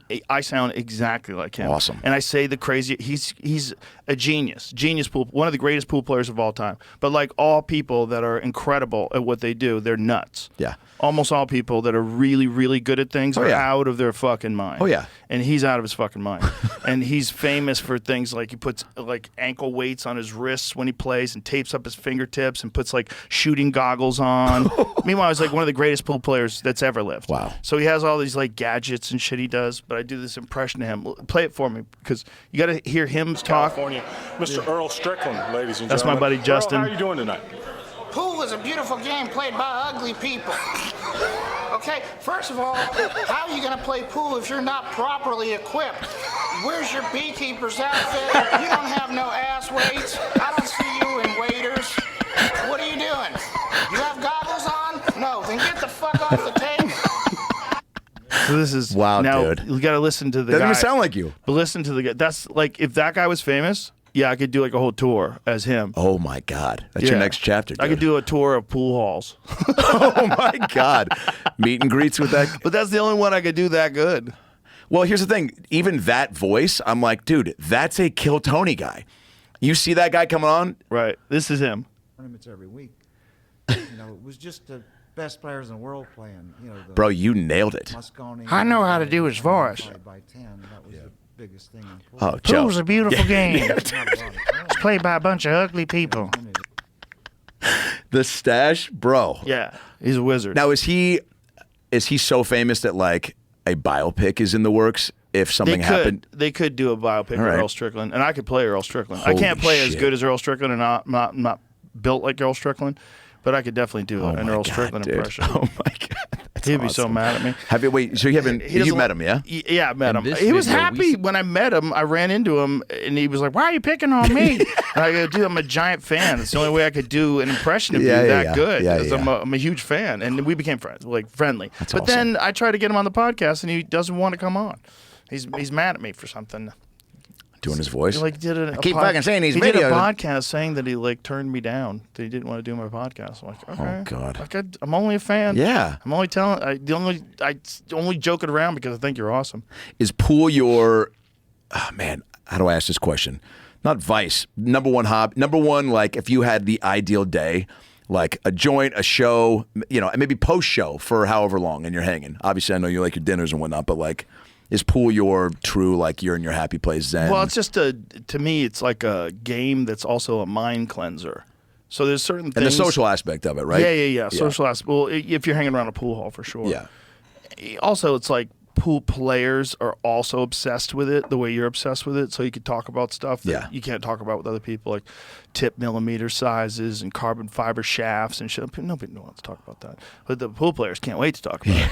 So you're talking about these weird aspects of the very particular aspects of this game. But while you're doing it, when you're just trying to concentrate on running out and just trying to concentrate on putting that cue ball perfect for the next ball, perfect for the next, you're thinking 3 balls ahead, you're plotting your lines and you're going there's no room for anything else. There's no room for, oh, I forgot to call that guy back. Oh, I got to do this. Oh, I got to do that. Yeah. Oh, I didn't do this today. There's no room. While you're shooting, It's a mind cleanser. So all the things, should I do this? Should I do that? All that goes away. Yeah. And it just cleans your mind out because it requires all of you to make a hard shot, especially on tight pockets, a long shot on tight pockets. It requires all of you to stay in line, have your stroking arm follow through smooth, have the proper grip on the cue where you're not gripping it too tight. You got to, you're cradling it like a little baby bird, in your hand. And you're just letting that cue weight and the acceleration from your arm push through that ball, and you want to watch that spin as it collides with the other ball and moves perfectly to the next ball. That requires all of you. So while you're doing that, it cleans your head out. Dude, Strickland, you're just making me realize, is like Bob Ross for pool. The way that you described all that, I was like, dude, that all made sense. You just basically broke down pool in the most beautiful way. And it really is, there's so much finesse, there's so much like strategy, there's athleticism involved. There's a little bit of body control. I wouldn't call it athleticism, but you have to have execution. You have to be able to execute the shots. And that requires like a finesse that's learned over thousands and thousands and thousands of shots. I thought I was going to be a pro pool player at one point. My mom was a single mom, 4 jobs, ran an assisted living homes, activities. That was one of the jobs, like the bring in, our school choirs and then just coming up with games for them.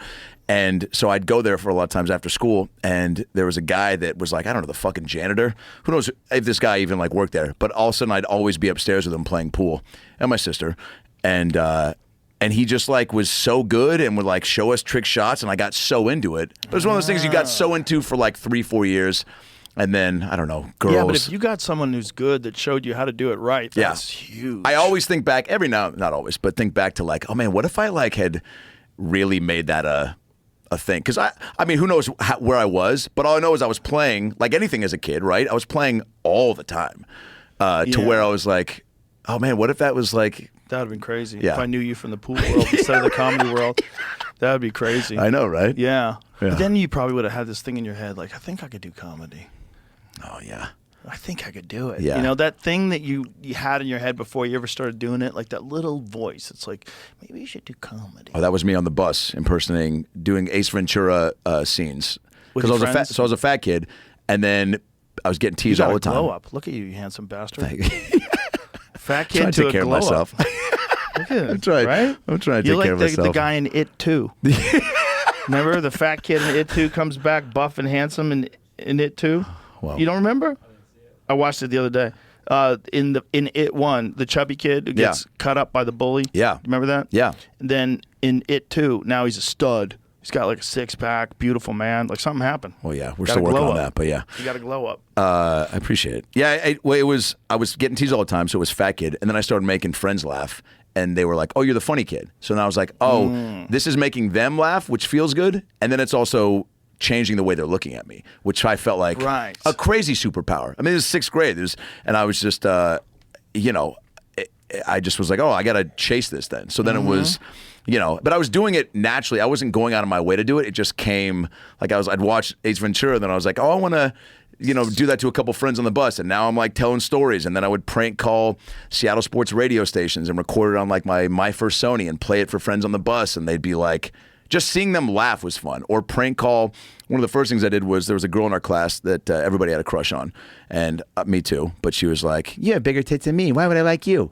And so I called my buddy who she ended up dating and pretended to be her as I called him with other friends. Kind of diabolical. Jesus, but you could do an impression of her that's that good? In 4th grade, yeah. Remember my voice? I didn't sound like this. 4th grade, right. That's insane, dude. So even back then you were doing that? Yeah. Impersonating teachers and whatnot, and then yeah. That's hilarious. But the chasing of it was, which is why I was telling somebody this the other day, Jim Carrey, when he came through, when he was scouting for I'm Dying up here at the Comedy Store, and I had never met him, and he's walking through, and Adam Egget's walking him through, and that movie was so influential on me, Jim Carrey in general, but like how much I was like, involving it in making people laugh. Was it a movie or was it a television show? Ace Ventura? No, the Comedy Store thing. Oh, a television show on Showtime. Right. Yeah. Okay. So he's coming through the back bar. I think he was going up to do roast battle. And I'm sitting in the back bar, or the main bar at the store, and he walks through, and Adam's like, hey, Adam, it's Jim Carrey. And I go, and Jim goes, okay, man, and then keeps walking. I was like, And Rob, the bartender, was like, dude, you fucking, what was that? And I was like, I don't know. Communicate. Yeah. And then I put it all together and I was like, oh, dude, like, I'm sure subconsciously in that moment, I was like, oh, dude, this guy, you know, whether it was all about it or not, like, me just telling you all the stuff about the movie and influencing me and giving me the confidence to, like, want to try to make people laugh. He was your Jesus. Yeah, I mean, in a weird way. Jesus. I mean, I think so, man. That's what it was. Put He me was on the track to trying to, and now that's my life. I don't know. Right. Maybe I'm getting too heady about it. No, but you're not getting too heady. No, I appreciate what you're saying. Yeah. I that's exactly what it is. Like, he is the guy that started the spark, right? He's the guy that inspired you. I think you doing so. impressions of him getting laughs is what got you down the road. Yeah. Yeah. So you meeting him was a freak out. Yeah. He should be used to freakouts by now. Like, you're fucking Jim Carrey, dude. Yeah.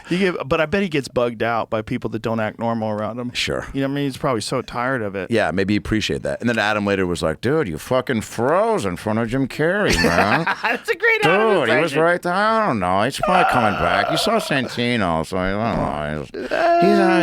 He'll be back. He hasn't been here in 30 years. Now he's definitely not coming back because you fucking stared at him weird. Love Adam. Shout out Adam Egan.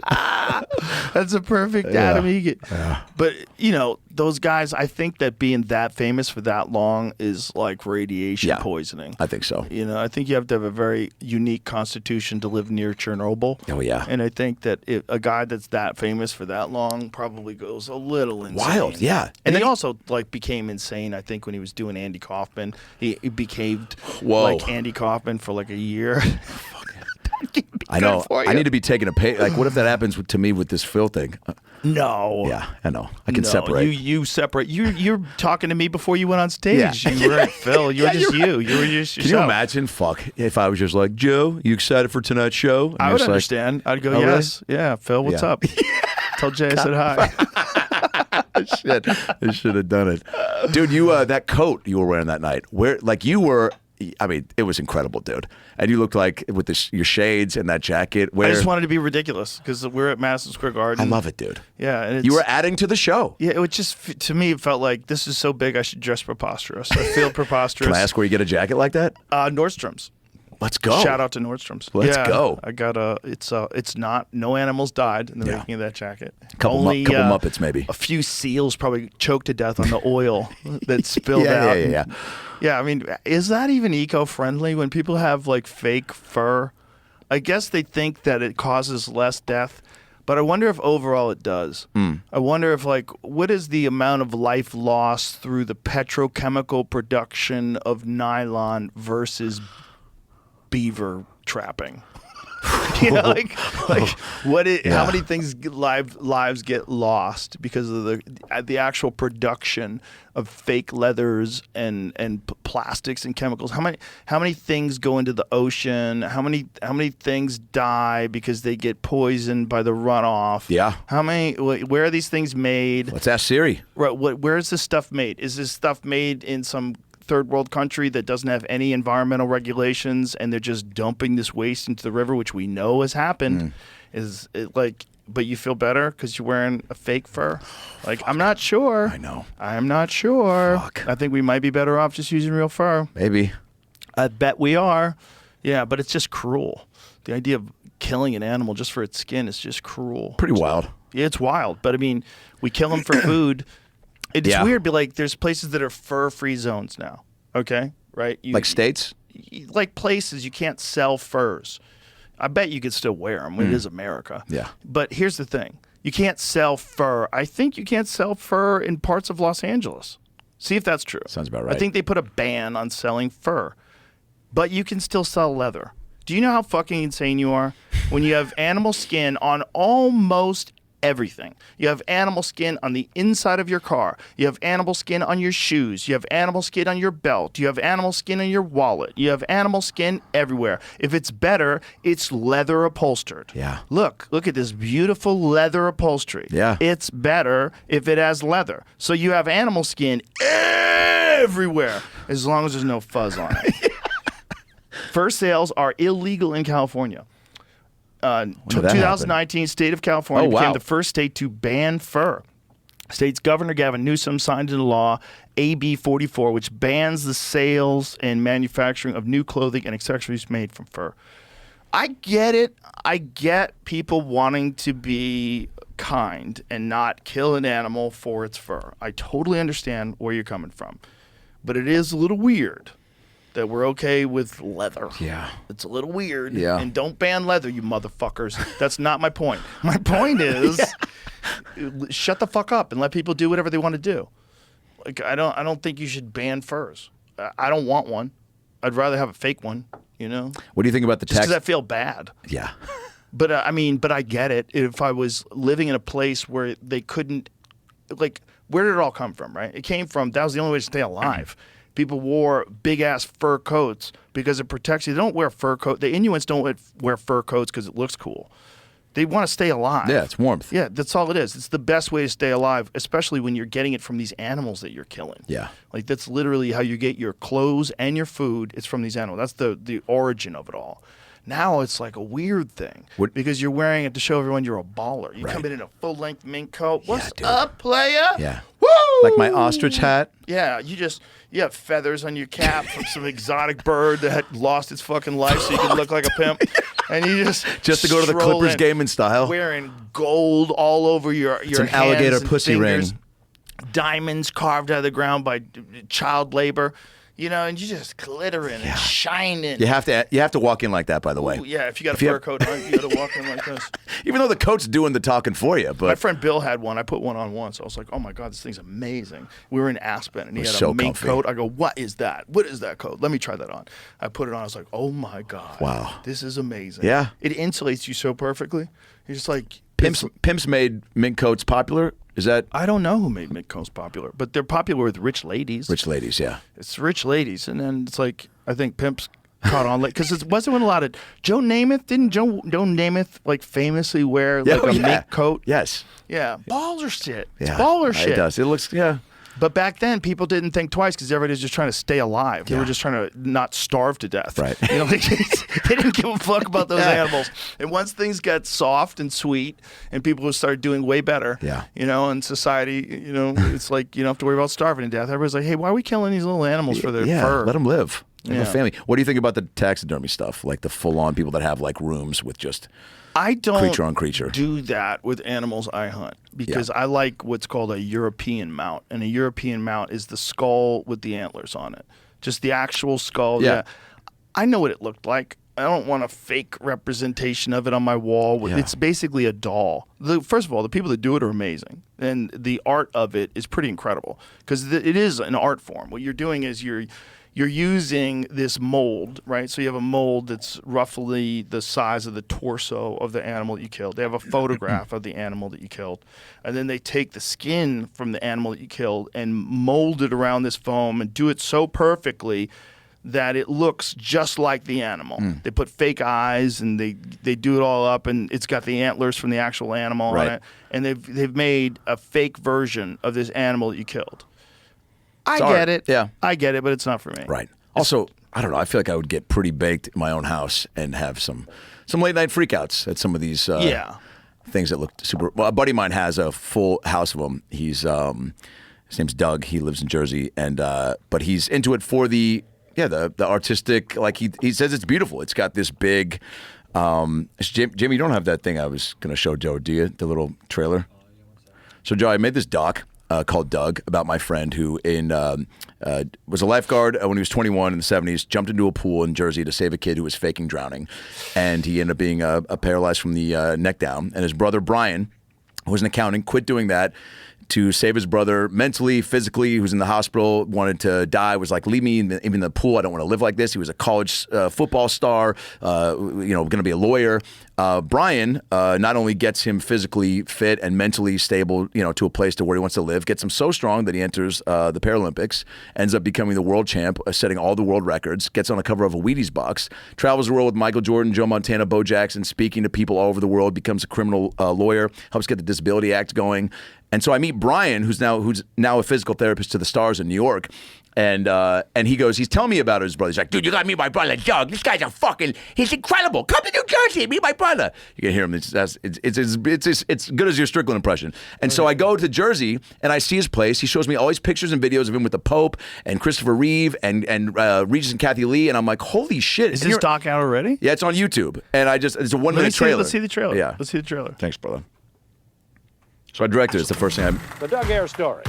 From the Wheaties cereal box to the Olympics. It was 1978 when Doug Air, as a lifeguard, dove into a pool to save a drowning boy. When I dove in, this stand kicked back, and my head hit the bottom of the pool. There's no pain. I don't feel my legs. I don't feel anything. I'm screaming to the guards, come on, come on! My life, it ended and began right at that moment. My brother, he goes, you're not gonna get scrawny arms. And he would duct tape 1-pound wrist weights to my hand. They told me about wheelchair sports. He goes out in the field, breaks the first world record, breaks the second world record, breaks the third, javelin, shot put, discus, Doug Air. We never thought we'd see that. Never. Then I got a phone call. Soon, his picture will be pasted on 3 million boxes of the stuff. You see my brother on the face of a weed box? So cool! Where's it go from there, you know? Fall down, get dirty in life, and get back up again. And that's the journey. And you can't beat the parking. Just remember that.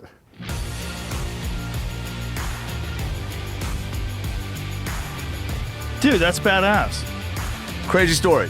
That's a crazy story. So I went out there and I was like, I at least got to film the interviews, and their mom just passed with Brian, Doug, and because the story of the brother, just being there for Doug is wild and inspiring. And I don't know, having that amount of pictures and video to accompany any doc, I feel like is pretty imperative. And it was overwhelming. So I was like, I'm going to come out and at least interview you guys. And then took a couple of years to put it all together. But it's on my YouTube channel, youtube.com/AdamRayComedy. I tried to pitch it a few places, didn't really have enough juice. And then I was like, I'm just going to put it up because I want them to.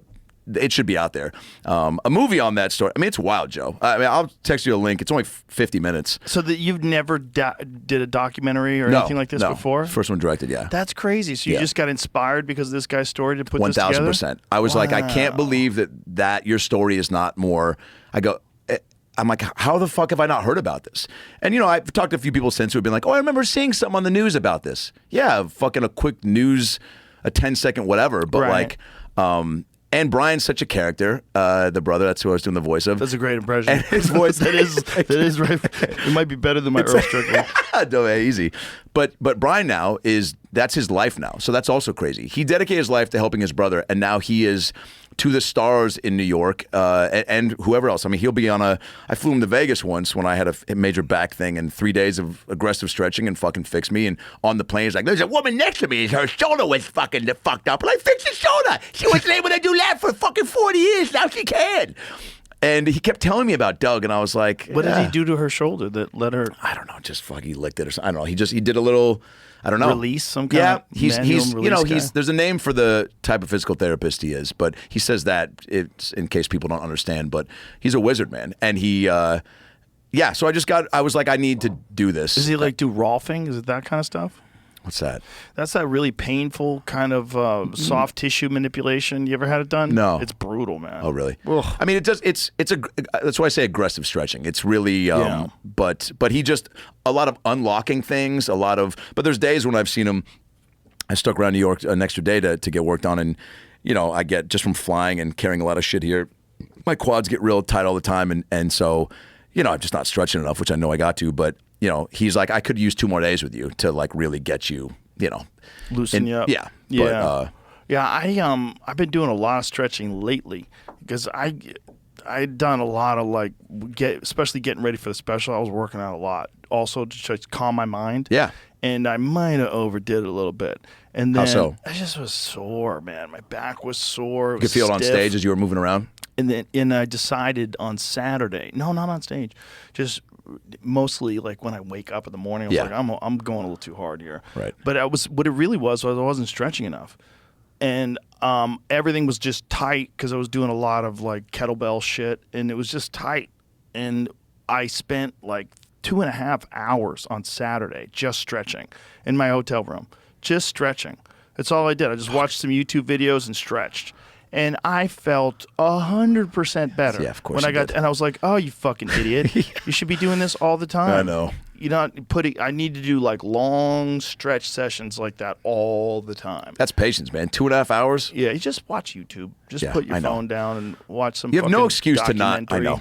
I tell my sister that now too, and she's like, I need to find more time to, exercise in this. And I'm like, dude, you watch shows like already after work, just like for even 20 minutes, like walk around and just space out. But well, it's also if you want to exercise, like get on some kind of a cardio machine and watch a movie on an iPad. Yeah. It's a cheat code. Yeah, it's a cheat It's how code. I watch anything is on the bike. But it's the best way to distract yourself from the fact that you're exhausted. Totally. If you watch a good movie with headphones on and an iPad on like a stationary bike. Oh yeah.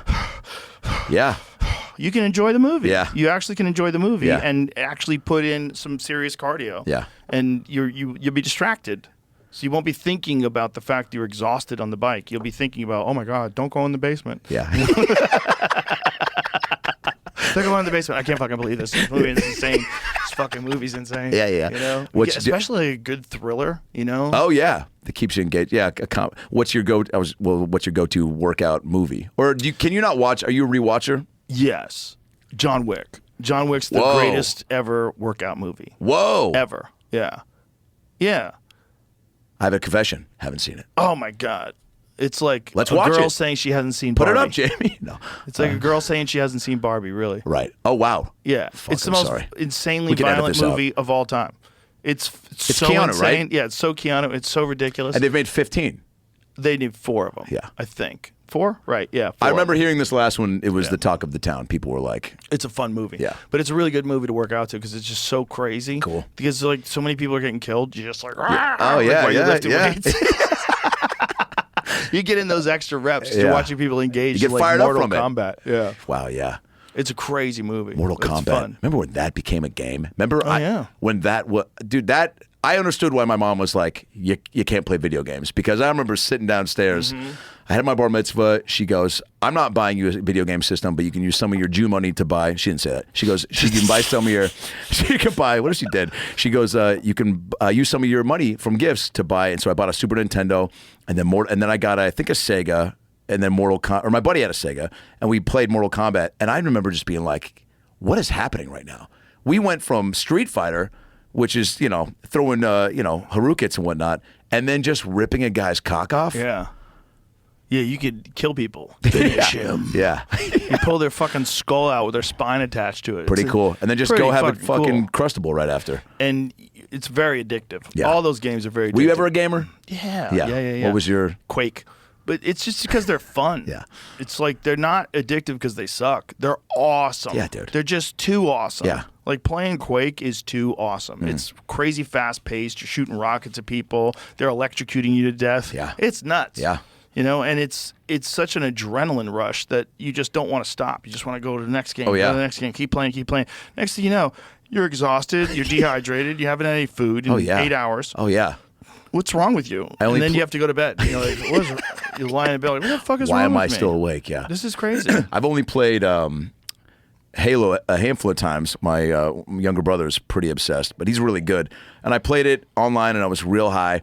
So I started to kind of get emotionally invested to where, like, I'd see guys getting shot, and I was like, fuck, I can't. My heart was beating so fast. It was too much. If I was sober, I would have been less. You lost a comrade. You felt real connected to it. It did. I was fucked Well, up. they have virtual reality ones now.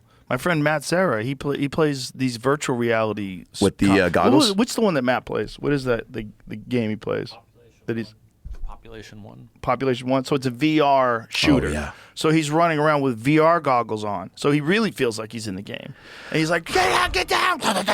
They're shooting at each other and shit. It's nuts. Oh my God. He's got the goggles on. He's like in his fucking house, just moving around. Give like me that security So you footage. feel like you're in a war. Yeah. Like you're so immersed in it. This video game is now a too much. whole next level experience. Yeah. Because just in front of the computer is pretty involving. Yeah. You get the headphones on, especially with these computer games now have 3D sound, so you hear sound coming from there. You know, Oh, those yeah. guys over there. Ah! You run towards You them. smack your wife. Yeah. Yeah. I mean, yeah, that's too. Well, that's another thing about these goddamn games. You could beat the shit out of people. Like, there's a lot of, like, what is it, Red Dead? What's Red Dead the one? Redemption, right? Yeah, where you like take someone and fucking tie a noose to their neck and drag them behind your horse. Like, you do wild shit. You could drown a prostitute in the river. Yeah. You could do wild shit, and people are like, "Hey, maybe you shouldn't be able to do this in a fucking game. This is a little Your crazy." 7-year-old shouldn't be able to see that that's possible yet. It shouldn't be able to beat a prostitute to death with a shovel. Yeah. Like, what are you doing? Maybe a super soaker. Just hit her in the face or something. Yeah, something lighter. Well, it's just the whole game is chaos. I know. You know, it's like you could do chaos to anybody. Just like Grand Theft Auto, you could do chaos to anybody. You know. First time playing that though, and driving down Sunset and seeing like the Comedy Store was pretty cool. I think Grand Theft Auto. I think I read this.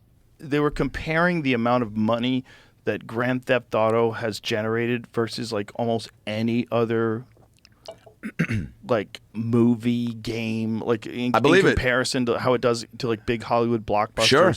Like how much money has Grand Theft Auto generated? I mean, that has got to be one of the most popular games of all time. 1,000%. That may be. It's about stealing cars. Yeah. Over $8.5 billion. Yo. Good call, dude. Yo. We'll be right back. That's a fucking holy shit, dude. That's so much money. That's so much money. Joe, that's wild. Thanks for pulling that now, stat do up. you think you deserve that amount of money? What have you done other than show teenagers it's possible to beat, steal, and rob from a hooker? Hold that thought. We'll be right back. Do you remember the guy who used to run bum fights?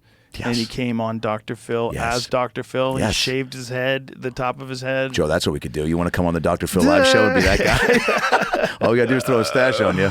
That guy, he fucking... Phil goes, "What are you doing?" And he goes, "What? What?" He goes, "What are you doing? What are you doing?" And he's like, I'm doing what you're doing. I'm exploiting people. He's like, "I don't like it. Get out of here. Yeah. Get out of here." There's Robin. Dude just kicked him off his set. But it was weird, right? Like you knew that's what he did. Of course. And you invited him on the show. Yeah. Yeah. He probably just didn't like that path of the argument. I bet that path is a legitimate path. Do you think he Here knew? it is. Maybe he didn't know let's he was hear what going to it get says. into full makeup because I'm sure Phil's not visiting the guests, right? Listen, man, this is not a surprise.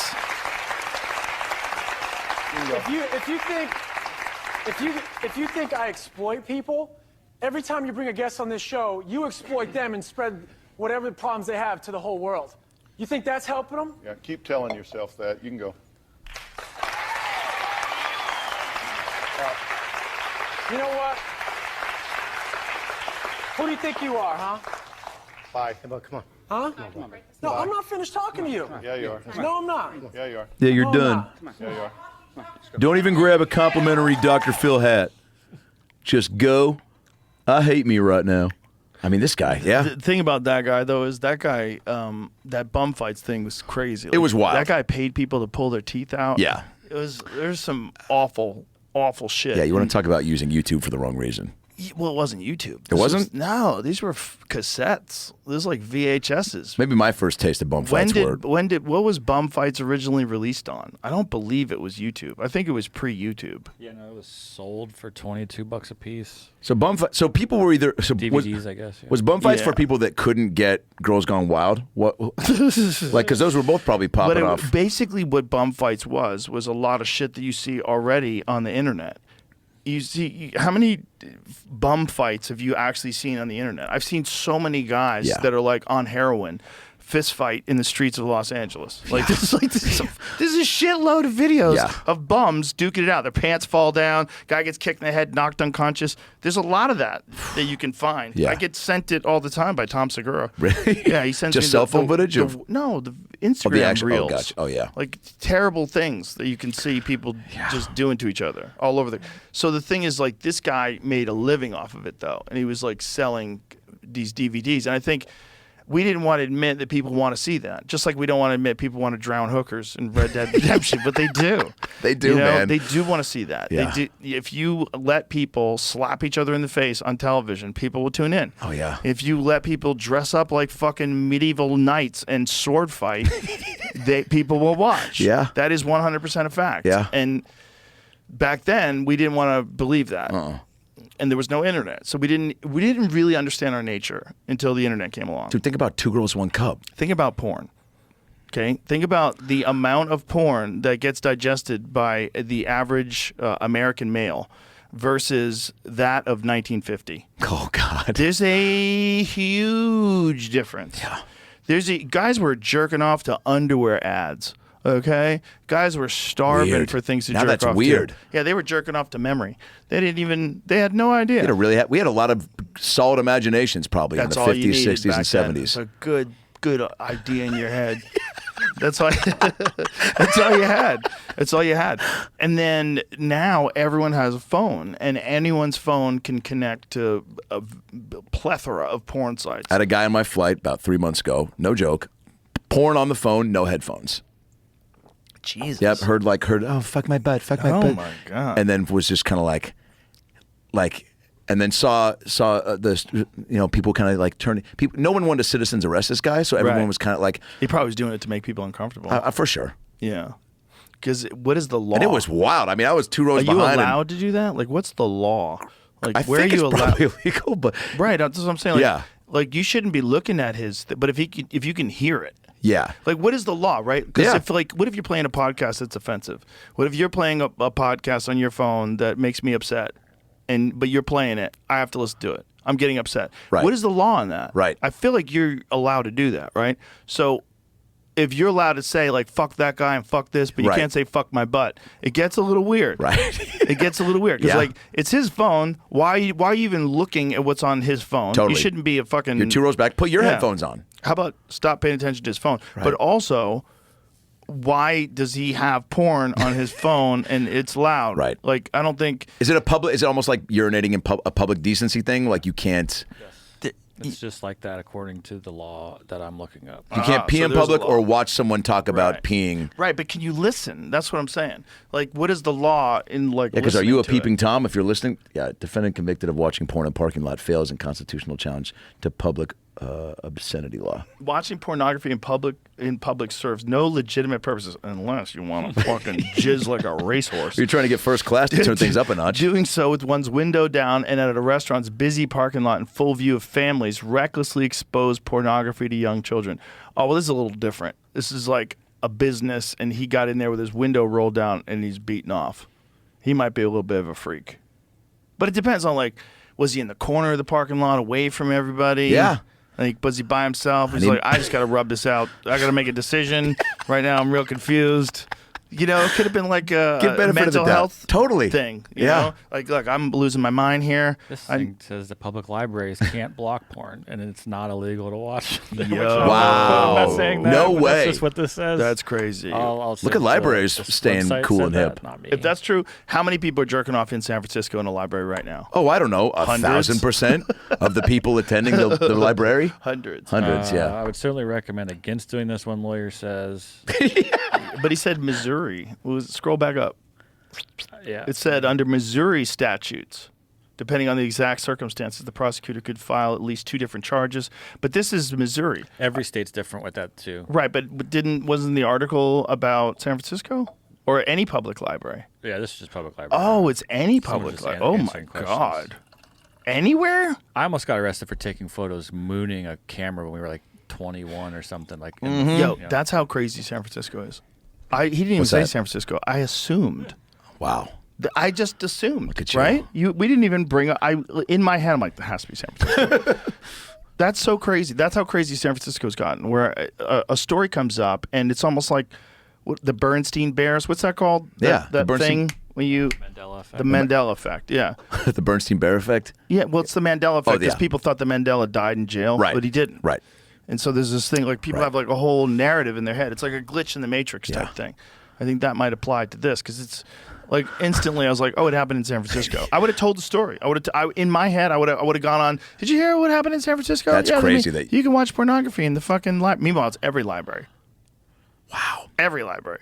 That's Is that one person making that? The guy in the parking lot was in New Jersey, specifically. Oh, of course he is. You saw the thing. Yeah. Duh. If you had a guess, what state's going to produce the most parking lot jerkers? Did you? New did Jersey's you on the top of the list. hear that story about the guy? It was maybe a few years ago. It might have actually been during COVID when everyone was doing big work Zooms, and the guy thought They were he doing turned what? work Zooms. I'm sorry. Work Zooms, Yeah. oh. And he stayed on. He didn't turn his computer or sound off. It was one of those things where you log on for the Zoom. You know, the boss is like, all right, guys, everyone's here, blah, blah, blah. And then you can just turn your screen off, but he didn't turn his off. Dude, And he one just started, guy, just there's started, yeah. fucking hundreds of guys got Beaten caught. off. I have a bit about it. Hundreds of guys got caught doing that. There was that was that Jeffrey Toobin guy, the CNN guy. Yeah, that's I guess a famous one. Yeah, but it was like that's a wrap, lot right? Of guys You're fired. He's back. Wow. The Toobin guy's back. But let's say it was like a Jamba Juice conference, and you're on Zoom, and you get like likely it's a wrap. It's a wrap. It's a wrap. But if you're a rapper, no big deal at all. No, Like, yeah, whoops, no harm, I no didn't foul. know the camera was on. Sorry. Sorry, yeah. Sorry, also, you're y'all. welcome for getting to Yeah. see some beautiful. I don't know, yeah. I don't think no one tells you you're welcome if you're getting caught doing that. Yeah, but it's one of those things where it's just like. Here's an article from the UK where it says it's debatable whether porn use Is public even porn use is illegal. It should be. The best hope for prosecution currently looks to be an offense against public decency, but what an archaic notion that sounds now. Isn't that weird? When was this written? If the government wants to retrieve any credibility from this debacle, it could order a legal review. Can old laws be repurposed, or is new legislation required? That's interesting because, like, when all these laws were put in place, they probably never anticipated porn on the internet. No. Especially the way it is now. Great point. You know, when you talk about businesses that never got bailed out, this is what. Imagine if I told you there was a business, and this business is going to eat up about 30+% of all the internet traffic. And this business is used by some ungodly percentage of men, way more than it takes to elect a president, right? What does it take to elect a president? You don't even 51%. Yeah. Way more than 51% Yeah. guys have used pornography. But yet, when that business stopped making money because DVD sales went away, nobody talked about a bailout of the porn. It's just shut the fuck up. Yeah. Bail out banks, or bail out this business and that business, and too big to fail, but not the porn business. Everybody's like, I don't even know what you're talking about. Is it still real? I don't even know they were making porn anymore. I mean, I don't even watch it. Did you see the Ashley Madison doc? What is that? Ashley Madison was. Is that the dating site? Yeah, the affair, No. the site for where people could have affairs. Oh, that's right. Joe, it is a wild. It's. Oh, they got doxxed, right? Didn't something Yeah, happen? they got hacked. Yeah. Yeah, and so they basically people signed up to have it was a wild folk, just a whole website full of wild folk. Oh man, just a bunch of risk takers. Yeah, just a bunch of people. Just a lot of people doubling down. And running away from their hit me on husband 20s. Yeah, 2:00 in the afternoon. Yeah, fucking. Meet me at the subway. Yeah, Let's next to the go. KFC. Let's get wild. Where's that Mike Pence mask? It was. Maybe that guy was in the parking lot getting ready for one of them. It was wild, dude. Warming up. Yeah, and then they interviewed a couple couples that were all about that were doing it together. That were just swingers. Yeah, swingers are weird. They have a missing fuse. It's like there's something in them. It's like it's different. I met a few swingers through Brad Williams, of course, because swingers and little people know each other. Oh, really? There's a direct. Yeah, there's a. Interesting. Yeah, they have the same agents. Yeah.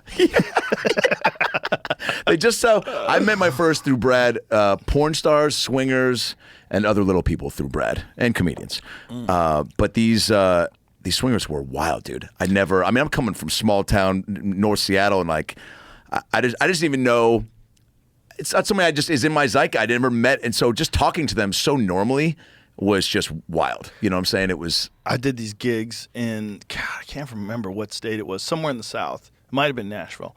So I did this gig with Ari, and we had this guy drive us from the club. He picks us up at the hotel or at the airport, takes us to the hotel, and then he's driving us to the gig, and everything's normal. And then he eventually, at the end of the weekend, he's driving us to the airport. And when the guy's driving us to the airport, he opens up about his swinger life, like out of nowhere. He's like, "You guys ever swing?" 'Cause we have a swinging club in town. And we're like, swing? Like, what do you mean? He's like, like we wife swap and the like. He goes, I've been doing it for a while. I go, you like swinging? He goes, well, yeah, I love it. Yeah, we swing. My wife fucks other. I get to decide though. Like if he's too good looking or he's too buff, I get to decide that I don't like that guy. She can't fuck that guy. And they make like decisions like that. Oh my God. And this guy's just opening up to us out of nowhere, by the way. What preceded that conversation? Nothing. Like fucking zero. It's hot today, huh? Speaking of I like hot. swinging. You guys like swinging? Like what? Out of nowhere, this dude's just chatting it up about the guys he lets his wife fuck.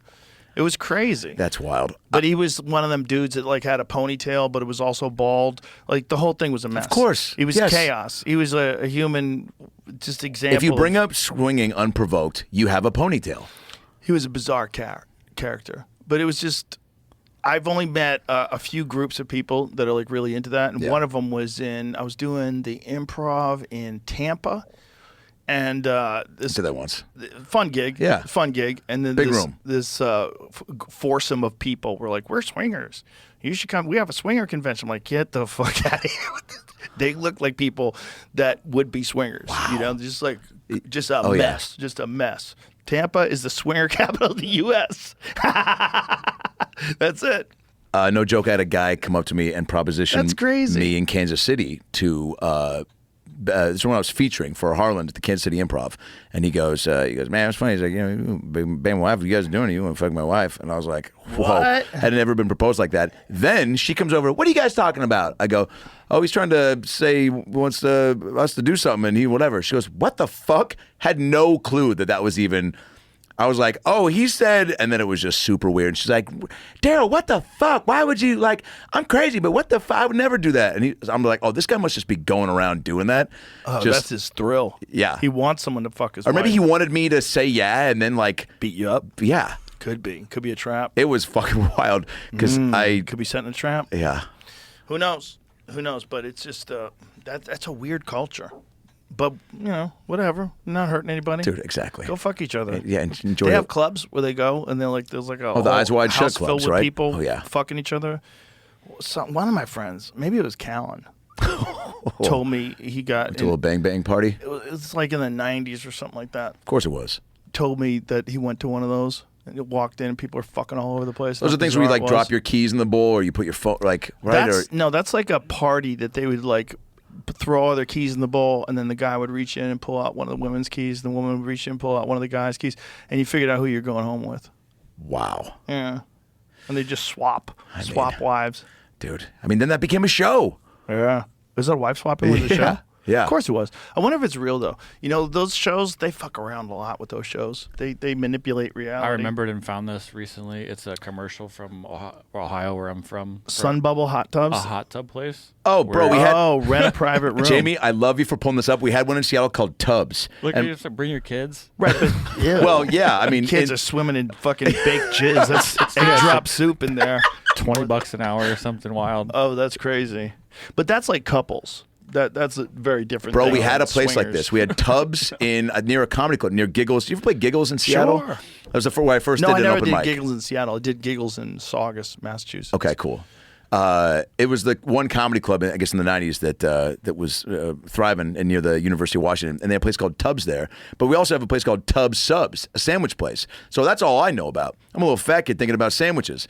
And my friend's dad were leaving soccer practice. I'd scored on my own team. He called me a fucking idiot. That was a wrap for me in soccer. And so we're driving by, and he's like, and I see Tubs. I'm like, oh, Tubs. I'm like, we should stop and get some food, We just lost. I scored on my own team. Some sandwiches sounds good. And he's like, oh, they don't do sandwiches there. It was just the same name. And I was like, oh, what happens there? He's like, look, people rent hot tubs, and they go in there and just kind of hang out. I was like, I had no clue. I said, what do you mean hang out? He's like, oh, they go in there, you meet somebody, you bring them in, you have some fun. No clue. And then 10 years later, I'm like, oh, people were just going there just to fuck, like you said. Just in a hot tub. Yeah. Yeah. It's probably better than a hotel room. for sure. And it's a hot tub. Who doesn't love a hot tub? Yeah, people just want to go and bang it out. Or maybe on a date and you get a wild hair. You want to go to a hot tub room? How do you feel? Dude. Let's go. How do you feel about hotel hot tubs? When you were on the road? Ugh. Yeah, thank you. What are the odds that that's clean? That's dangerous. I know, dude. That's literally... You know a guy got Legionnaire's disease from a hot tub in L.A.? What is that disease? Oh, it's like a disease that's like archaic. It's like one of those old world diseases that's not supposed to be around anymore. God. And this guy Of got course it it's from in a public fucking tub. hot tub. Oh, God. See if you can find that article. I'm pretty sure it was California that it happened. Yeah, they never clean those My memory's things. a little foggy on where it was. I feel like but maybe I'm thinking everything crazy is in California today. I assumed that other story was from San Francisco. Yeah. But this guy, he got in a stanky ass hot tub and he got Legionnaire's disease and fucking died. Oh, you can die from it? Bro, he died. Yeah, he died. Do you have it? Because if you're not, I saved the article. Man. I definitely saved it on my phone because I was like, this is the craziest fucking Just story going to of all relax. time. So, this is in 2023. California spas believed to be the source of an outbreak of Legionnaire's disease. Oh, God. That caused the illness of multiple people and the deaths of 2.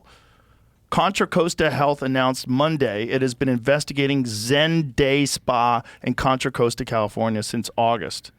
How about you step in? Fucking. How about don't investigate? Just fucking test the water. That's so crazy. Wow, 1 dead, 11 sick in a Legionnaire's disease outbreak in Napa. Oh my God. It's a hot tub disease. Yeah, that's got to be a rep. Man who for- died of Legionnaire's disease from Bay Area Spa was celebrating his birthday. Oh, God, Oh, my dude, a hot tub God. birthday gone wrong. It's your birthday. I want to take you to the hot. He had a Groupon. Oh my God. Oh, so did all the other God. people that jizzed in that pond. That's what's so disgusting. It's probably just a combination of jizz meets shit. And it just becomes this monster virus that kills people that are trying to celebrate their birthday. What the fuck? Yeah, bring your kids. Bring your kids to the spa. Catch Legionnaire's disease. What is that? What is? Have a health permit. Oh, why should they? It's only a spa where you're naked. It's wild in a that, tub like- of water. Why would they have a health permit? Why would they even check? Yeah, a hot tub is a wild invention. I mean, even a public hot tub is just such a wild idea. bacteria. Like, what are you doing? Water that gets hot like that is so perfect for bacteria. Yeah. It's so wonderful. If you don't have the right amount of poison in there, which is what it is, when you're pouring chlorine in there, you're just Oh, yeah. killing everything that's alive. Severe pneumonia. Oh, wow. It's a severe form of pneumonia, lung inflammation, usually caused by infection. It's caused by a bacterium known as Legionnaire. Why did they name it Legionnaire's disease? Let's Google that. Because it sounds like some shit that happened in the old world. It does. There's a bunch of diseases that are starting to emerge in the homeless community in Los Angeles that are ancient diseases. No shit. Like, From I think what? they From- got typhus just from being disgusting. The American Legion State Convention in Philadelphia. God. What? Okay, it's commonly known as legionellosis, which is a generic term for a respiratory infection caused by the Legionella bacteria. This disease is named after a deadly outbreak of pneumonia in 1976 that occurred during people attending the American Legion's state convention in Philadelphia. Legionella sounds like Coachella for people that have swallowed a lot of hot tub cum. So that's why they named it Legionnaire's disease? Because it happened during that was the outbreak? Oh, man. Wow. Yeah, no thanks. What is the American Legion? What's that? What's the convention of the American Legion? Do you know what that is? Led to the name of the Legionnaire's disease. No right. clue. But what is Yeah. the American Legion? The Commonly known as- Veterans Association. Wartime veterans. Oh, my God. Aimed at So they're advocating wartime patriotism. veterans, and they die from a fucking disease and then they name it after the Legion. Wow. Which is like really bad for business. Yeah. Really bad for business. Yeah. They shouldn't have done that to them. Don't call it Legionnaire's disease. Don't name it after us, you fucking assholes. Call it some fucking weird Latin name and come up with some spooky monkeypox type definition. Don't name it after us. Imagine if somebody caught pneumonia and they called it mothershipitis. And they got people dying from mothershipitis. Like, hey, you fuckheads. Yeah, you'd be pissed. Don't do that. It just happened to be there. Yeah. It's not the Legionnaires. Yeah. It's not the Legion Center that was the problem. No. They didn't do anything wrong. No. But they probably had some dudes that were coming back from Thailand. You know what I'm saying? 1,000%. You know what I'm saying? Where does herpes Like get those its name? Old dudes that come back from Thailand. Oh, yeah. With You know? everything. They go over there for like 4 months of the year, come back looking like, who knows? Who knows what I do? Who knows? You look it around real quick. Yeah. Yeah. There was a meme that I saw today of this older man, like he's in his 60s, and he's holding hands with 2 hot Asian girls, and it was saying something about like when I cash my VA check and I disappear, don't worry about me. Cool. Because I'll be in some strange country. Oh, yeah. Where there's rampant sex trafficking. Oh, my God, I know, right? I thought you were, by the way, I thought you were going to bring up the 91-year-old who just died and who was married to a 42-year-old. What are you talking about? 91-year-old billionaire I just saw today that died. Well, it's true love. That's what's important. That's what's She's beautiful, probably Joe. hot as fuck. Oh. She's probably super, super hot as fuck. Oh, she was way into him. Let's see what he and she looked like. He had a great personality. That gives me hope for the future. If everything goes sideways, like men should be happy because that's even possible that you can trick. There you go. Look at that. Totally looks like they would love each other in Looks like real Mr. life. Bean's dad. Yeah, she looks like she should be married to a farmer, some big old buff farmer. How does she even meet this? Well, I mean, I guess, yeah. Probably some billionaire dating site. Yeah. He gained fame through high-profile dates. Just weeks after marrying his sixth wife, she died. Yeah, she got a pillow over that dude. You think? No. Yeah. No. But if you're a woman and, you're 40 and this guy's nice and he's worth fucking $30 billion, he wants to marry you, like, sure. let's go. Let's go. Let's fucking go. I know. I can deal with you. Did Maybe you ever- she likes him. Maybe she even likes him. Maybe she also likes being super fucking rich. Totally. Why not? She might like that a little bit more. Yeah, like people were always remember Anna Nicole Smith? And, Yeah. Yeah. J. Howard Marshall? Yeah. And people were like, they knew what it was. But guess what? He knew what it was too. Totally. He was having a good time. It was caused by a tough bike workout. Oh, wow. He was rushed to the hospital with crippling back pain. With a ruptured heart valve. Wow, he blew his heart out. Probably thinking about fucking her. 1,000%. Yeah, he was still. Like, oh, yeah. I'm going to give it to her tonight. 49-year age difference. So what? Let it go. Ooh, look at that one right there. Is that her? Previous. Oh, the previous one? Damn, let me see that one. That one's even more preposterous. No, scroll up so I can see. Oh, this Look guy's at been that doing guy. it forever. That's the most preposterous Yeah. one. That's perfect. That's what I like to see. It does give me I like hope. to see that. Yeah. Yeah, because you can be disgusting. Also, it gives me hope that it, like, I don't know how old he was, 80, 90, but like. Bam. That's what Wow. I'm talking about. Well, how about the dude? Even like Betty White before she passed was saying how like she was like, I think at 99 maybe, that like there was some article I read and she was just like talking about like still banging it out. Wow. Yeah, dude. Wild. Those And old ladies don't give a fuck. Oh no. They're not worried about your approval anymore. Dude, that's. She'll tell you who she fucked. She'll tell you who she fucked. Who's that guy who owns the Raiders? Who's got like a really hot 24-year-old girlfriend? Oh yeah. He's got that crazy Mo haircut.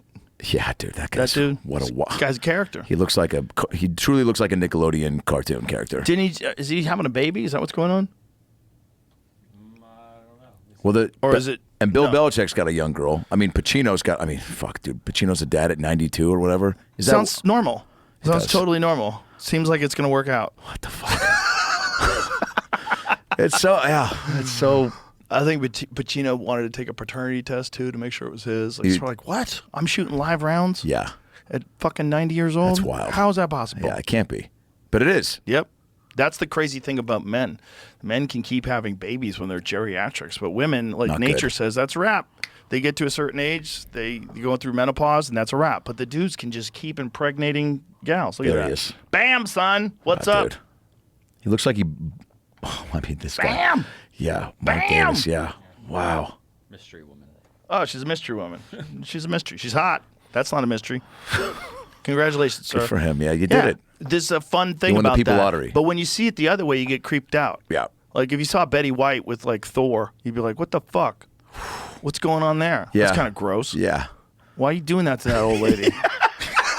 Yeah, you'd be worried about Betty White. Yeah. Yeah, are you Thor, having take it sex easy. with her the way you would have sex with a young lady? Because that's Oof. disturbing. Yeah, that's tough. Like, what are you doing to her? Can she even take that kind of abuse? Maybe she could. Jesus. Maybe she wanted it. Maybe she's just one of them old school ladies, them immigrant ladies with strong bones. Oh, God. Stiff spine. Harlan used to do a joke. When I would open for Harlan, he would do a joke where he'd take somebody's tortilla chip out of the front row, and he'd go, "Here's my impression of a 75-year-old woman having sex," and then he would just crinkle the chip into the mic, and it was like, it sounded exactly like everything breaking. And yeah. Yeah, it sounds wrong, right? Yeah. But like an old guy, like having sex with a hot young lady, like go pops. Kind of a cool way to go out too. Yeah, sure. I guess. Yeah. Actually, yeah, maybe not. Then I guess everyone's looking at you like, oh, you couldn't keep it together enough. There it is. Oh, this is the one. She's not. They're not. This was a weird. Oh, it's wildly untrue. Yeah. Well, of course it is. People love saying silly shit that's not true. Hopkins is pictured sitting next to Davis in December 2022, fueling rumors the two were romantically involved, but they're not. But we're hoping. We're hoping that he can get a gal like that. That's what it is, right? Oh, yeah. You're hoping. Oh, yeah. You're not going, oh, my God, because he's so old that he's past the creepy into the novelty. Yep. Right? So there's a creepy firm. Yep. The creepy version is like, you know, a guy who's in his 60s is dating a girl who's 20. Right. That seems creepy. But if a guy's in his 70s, Yeah. he's dating a girl who's 20, it's like, okay. Yeah. It's so ridiculous. Why is, a little more Also- acceptable. It is what it is. I know. You know? It is what it is. You know what it is. I know what it is. Everyone knows Stop what it is. acting like you don't know what it is. He probably knows what it is, too. He knows exactly Maybe what it he is. lies to himself. That's fine. That's we all know what it is. That's his deal. So when it's 60 and 20 or 50 and 20, we feel like that person is probably taking advantage of that 20-year-old. Potentially. Yeah. Maybe not. Maybe she's a real mature 20. Sure, that could be. Possibly. Sure. Okay, Family loves this guy. I can deal with that. But there's a weirdness if it's like a 60-year-old guy and a 20. That makes me creeped out. Oh my God. That's too old. Oh yeah. But if it's a 70-year-old guy and a 20-year-old, you're like, it's okay. Dude, my buddy went to school and there was a 45-year-old dating a 20-year-old in their in college. That felt very weird. But it wouldn't be weird if it was a 20-year-old guy. This is my Right. problem with Yeah. it all. Like a 20-year-old, let's assume that men and women are equal, right? A 20-year-old man and a 45-year-old lady is great. Like, no problem. Like, look at her. She got a hot young guy. Yeah. Like, no one cares at all. Yeah. At all. It would be weird, but not weird where you would think, oh, that lady's a creep. No. Right? No. But like a 49-year-old guy and a 20-year-old girl, you're like, maybe. Same thing with the teachers. Look, and I'm not one to tell people what to do. No. But if it was the other way around, like Cher. Like, Cher is what? How old is Cher now? Don't ask a lady her age, Adam. How old is she? She's 77. Wow, I was going to say 80. He's 37. Wow. Okay. But listen, that doesn't bother me at all. Right? That is what it is, too. Yeah. Right? It is what it is. You know what it is. Yeah. You know what it is. You know what it is. You know what it I is, know what it man. is. I know You know what what it is. She knows what it is. Everyone knows what it is. We all know what it is. We all know it. And we're fine with And it. we're fine with it. But it's just... You can still go about your day and eat pizza. Let them live their life. So like a 49-year-old lady and a 91-year-old guy, like, fine. Let me ask you this. When you heard about Mary Kay Letourneau, that happened in Seattle where I'm from. And that was the first teacher that, like, was fucking around with a kid. That was, I mean, that age gap was like, I think, 35 and 12. But also... She's the first teacher to get caught. There it is. Yeah, there's freaks all over this fucking planet. Wow. Freaks. There's Also, women that are just as did you see this kid? He was crazy as- charming. Some men are crazy and some women are crazy. And some women are crazy and they have great features. Yeah. And they're just nuts. And they want to blow the whole football team. And they don't give a fuck who tells who, what, who Yeah. cares. They got They're into just- teaching for that reason. Well, who knows why they got into teaching, but they're crazy people. And then some people just have no impulse control and they want to get teenagers drunk and maybe they want to relive their high school and freak these young boys out and suck their cocks. Wow. Yeah, suck their cocks in front of their friends. Like, oh, they can't believe it's happening. Can you imagine the seeing math that? teacher's got her tits out and she's blowing you. You're like, what am I seeing? How is this even real? I don't know what I would do. Bro, and they're always in Florida. How many of them, like, if I hear a story like that, like, I think of another story, it's San Francisco. Probably. If it's a You're teacher exactly right. fucking her students, I go, oh, probably Florida. Yeah, Some hot blonde with big tits. Tampa teacher took the pickleball team. Oh, Jacksonville? No, Tampa, yeah. The swinger state. The swinger state. It's just something in the water out there. It is. It's probably alligator farts. They're It's fearless. turned everybody confused. Yeah. Some methane in the air from alligators farting. It's got everybody high. They are fearless down there. Yeah.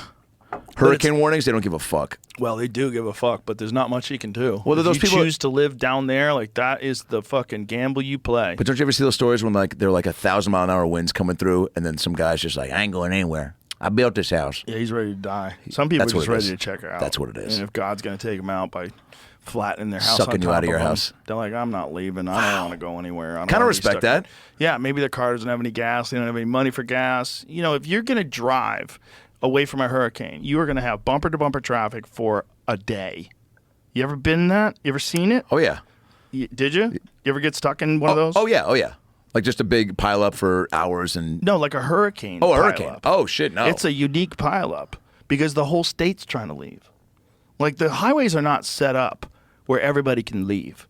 The highways are set up for normal stuff. So you're better. Normal stuff is you're going there, but I'm going there. We're not all going there. So if everyone's going there. Wow, dude, we might need to spark that back up. You got to think about that. Yeah. Normal traffic is we're all going all over the place. Yeah. I got to go to the east. You got to go to the west. Yeah. That's fine. We can have multiple cars going that. Rarely is But if we're everybody going. all going that way. Oh, yeah. That's fucked. That is so fucked. Look at this, dude. This is what it's like. 56 hours on the road to escape from Hurricane Irma. 56 hours. That's what that looks like. That's why you don't live there. You So don't you're- live there unless you have a fucking private jet or a helicopter. Yeah, to get the they fuck can get out. you the fuck out of there. Because if you get stuck in that shit, and You're arguably less safe, right? Or I don't know. It depends on when you leave. Yeah. Okay? Because the thing about the modern storm, the way the meteorologists and the way they're able to predict the paths of these things, they're pretty good. They're pretty fucking accurate. And they see them coming pretty far away. So you get a couple of days. But that's 56 hours. Yeah. 56 fucking hours. Like, that's what it looks like. So nothing is set up for that, dude. Nothing is set up where... See, they have both lanes on both sides going this way. No one's going the other way. You notice that? So they changed the lanes. So instead of on the right lane, people are going forward, and this one, they're going back. Nope. Everyone's going the same fucking way. That's wild. Yeah. Yeah, no amount of podcasts can get you through that drive or roadhead. Like, Nothing, you're just, but yeah. you might not have the money for the gas. Right, okay. You're going to run out of gas. This is what's You're keeping gonna you have to stationary. pull over and get gas. You better hope they have gas, because a lot of times they run out of gas. Yeah. In a lot of places, they run out of gas when there's hurricanes. So you have to have a full tank. You have to make sure your car's not a gas guzzler. Yeah. You're going to have to shut it off maybe, because you're stuck in the middle of this fucking road and it's not going anywhere because there's 10 million people on the same road. That's a mind fuck terrifying, yeah. that people don't take into consideration when they think about living in places like that. You have to take into consideration the fact that everyone has to go in one direction. Not good. And Florida is shaped like a dick, right? So it's a narrow-ass bullshit Yeah, state. dude. And everybody's going towards the north. That's what's scary about LA too. Even with these like last few earthquakes happening, I'm like, oh man, dude, like we're just not set up in a leave town with ease. No, LA's not set up like that at all. For example, Texas 146, which travels through Liberty County, dumped 600,000 people into a county with only 70,000 residents. Oh, that makes sense. Dude, you know how insane that is? 600,000 people in a place that only has 70,000 residents. That's crazy. Thousands of people ran out of gas. Their cars overheated from all the inching along, causing many to stop and sleep along the highway. There are even reports of price gouging by convenience store owners inundated with customers. Crazy. The death of 24 Bel Air nursing home residents who died when their chartered bus caught fire and exploded at about 6:45 a.m. Oh my God, clogging on interstate. traffic clogged interstate. So the car overheat and caught fire. Yeah, so that's happening just with the influx of people, right? There's just Yes. cars popping off and. Dude, when you got to get the fuck away from a hurricane, that is Have you been in one or any sort of tornado? not like that. No, nothing like that. Any desire Hurricanes that had made it all the way, like Gloria, made it all the way to Boston when I was a kid. That was a but it wasn't. Did you have to go in a shelter and all that? No, it wasn't that scary. It wasn't. By the time it got all the way up to Boston, it was nothing like the tropical ones. The ones where you're catching them hot off the ocean. Yeah. And you're getting those fucking Florida Keys, those fucking Miami ones. Oh, like, yeah. bro, those are bananas. Take you down. I was in a rainstorm once in Miami where the whole highway had to stop. Whole highway stopped. Because you couldn't see anything. You couldn't see a goddamn thing. The whole highway stopped. It's wild how long That's people hard it will was drive raining. still too with you when you just can't see. No, 'cause- no one was driving. Okay, at this point. It was so bad, no one was driving. I was doing a gig in Miami. Eddie Bravo was doing a jiu-jitsu seminar in Miami. I was doing a gig in West Palm. That's what it was. And I had to go down and travel to Miami with him. We had to stop on the highway. Stop dead. The whole highway. Oh, my God. It was white. You couldn't see anything. That's like apocalypse shit. It's For just, how long? That wasn't that long. Because they just dumps and then it goes away in a few minutes and it becomes passable where it's just raining now. It's not so insane that no one can see. Right. But you've never seen that before if you've never been in like a tropical place. Yeah. That was a normal rainstorm. That wasn't like a hurricane warning. Right. They just get so bananas you can't fucking see a car in front of you. You can't see anything. That's so fucking nuts. Yeah, dude. I had to go into shelter once, a tornado. My grandparents and mom from Oklahoma, and when they were living there, we went into the shelter. Tornado people, like we were down there with people that were just like, we might have to live down here. This could be the new, no, this, like it was my grandparents, a few of their friends, and people that were just like, went to this shelter. And I'm fucking 10, surrounded by true doomsday guys that were just like, this is where we live now. Like you might need to, and you look like you're the fattest kid here, young Adam, so we might need to be chomping on those might have to eat beef you. jerky titties. Ugh. It was wild, but even just the idea that like, oh, we're running away from this was wild. Because Seattle, we didn't have any of that growing up. We just had torrential rain and whatnot. One time when we were at the Nashville airport, we had to go into the tornado shelter. There was tornadoes in Nashville, but nothing happened. Right. We got lucky. That's the craziest one. The craziest one is tornadoes because you can't even predict those. Oh, yeah, dude. Those just show up. You see Twister? No, I didn't. Yeah. I didn't see the new. I saw the old one. I didn't see the new one. I heard the new one's good. It's wild. Is it good? It's awesome. Yeah. And the effects are wild, dude. Yeah, what they can do now is like compared to the old Twister. Oh my God, dude. Yeah, Helen Hunt. You believed Helen Hunt was in danger. Right. We were very concerned for Helen Hunt. Damn. And now you're. I mean, it's. I thought about going to one of those theaters. I want to know how you feel about this. The ones that like shake the seats and. Fuck that. Yeah. No thanks. Fuck that with all these people freaking out around me. Imagine go to see a fucking horror movie and the seat is shaking. Oh yeah. People would start screaming. No thanks. Yeah. It's too real. Too much of a mind fuck. Yeah. Maybe in some movies it'd be cool. You know. Well, when I worked at Universal Studios, they had a Shrek 4D. And so, like when Shrek or when Donkey would sneeze, you get blown with snot and stuff. Right. People like that, but that's a theme park. You know, I hosted the Fear Factor live show at Universal for a little bit. Yeah, that's hilarious. And it was not anything close to your show, but it was like but you'd have to make people think like the first stunt was like these guys are going to be hanging on to these bike handlebars 30 feet in the air, and there's a platform below them, and when the platform drops out, you hear the sound effect. They got to hang on, but they're attached to a bungee cord, so there's no real danger involved. I mean, and then it was the only real thing that was kind of close to the show. Was the eating of stuff. It was like we have this picture of like sour milk and beaver clits and just all this. It was just crazy shit. And one guy projectile vomited on me, and I said, "What the fuck?" into the mic in front of 1,500 kids, and I got suspended for a week because I cursed in front of kids. But I was threw up in your mouth. Yeah, dude. What do you want? Yeah, perfection. You got a Fear Factor show. Dude. It's ridiculous. Yeah, it was That's wild. hilarious, though, that you hosted that. It was nuts, dude. I mean, it was very. I mean, dude, the show was. You, me, I loved and it. Ludacris. Yeah, dude, it's a small club. Marry, fuck, kill. That is. That. Did you ever go to Universal when you were there with the kids? And everything? Yeah, sure. Yeah. I probably saw you. I was Wolverine there for 3 years. I did. You know what we used to love at Universal? The zombie place. Oh my God, it was awesome. Fucking. What am I thinking?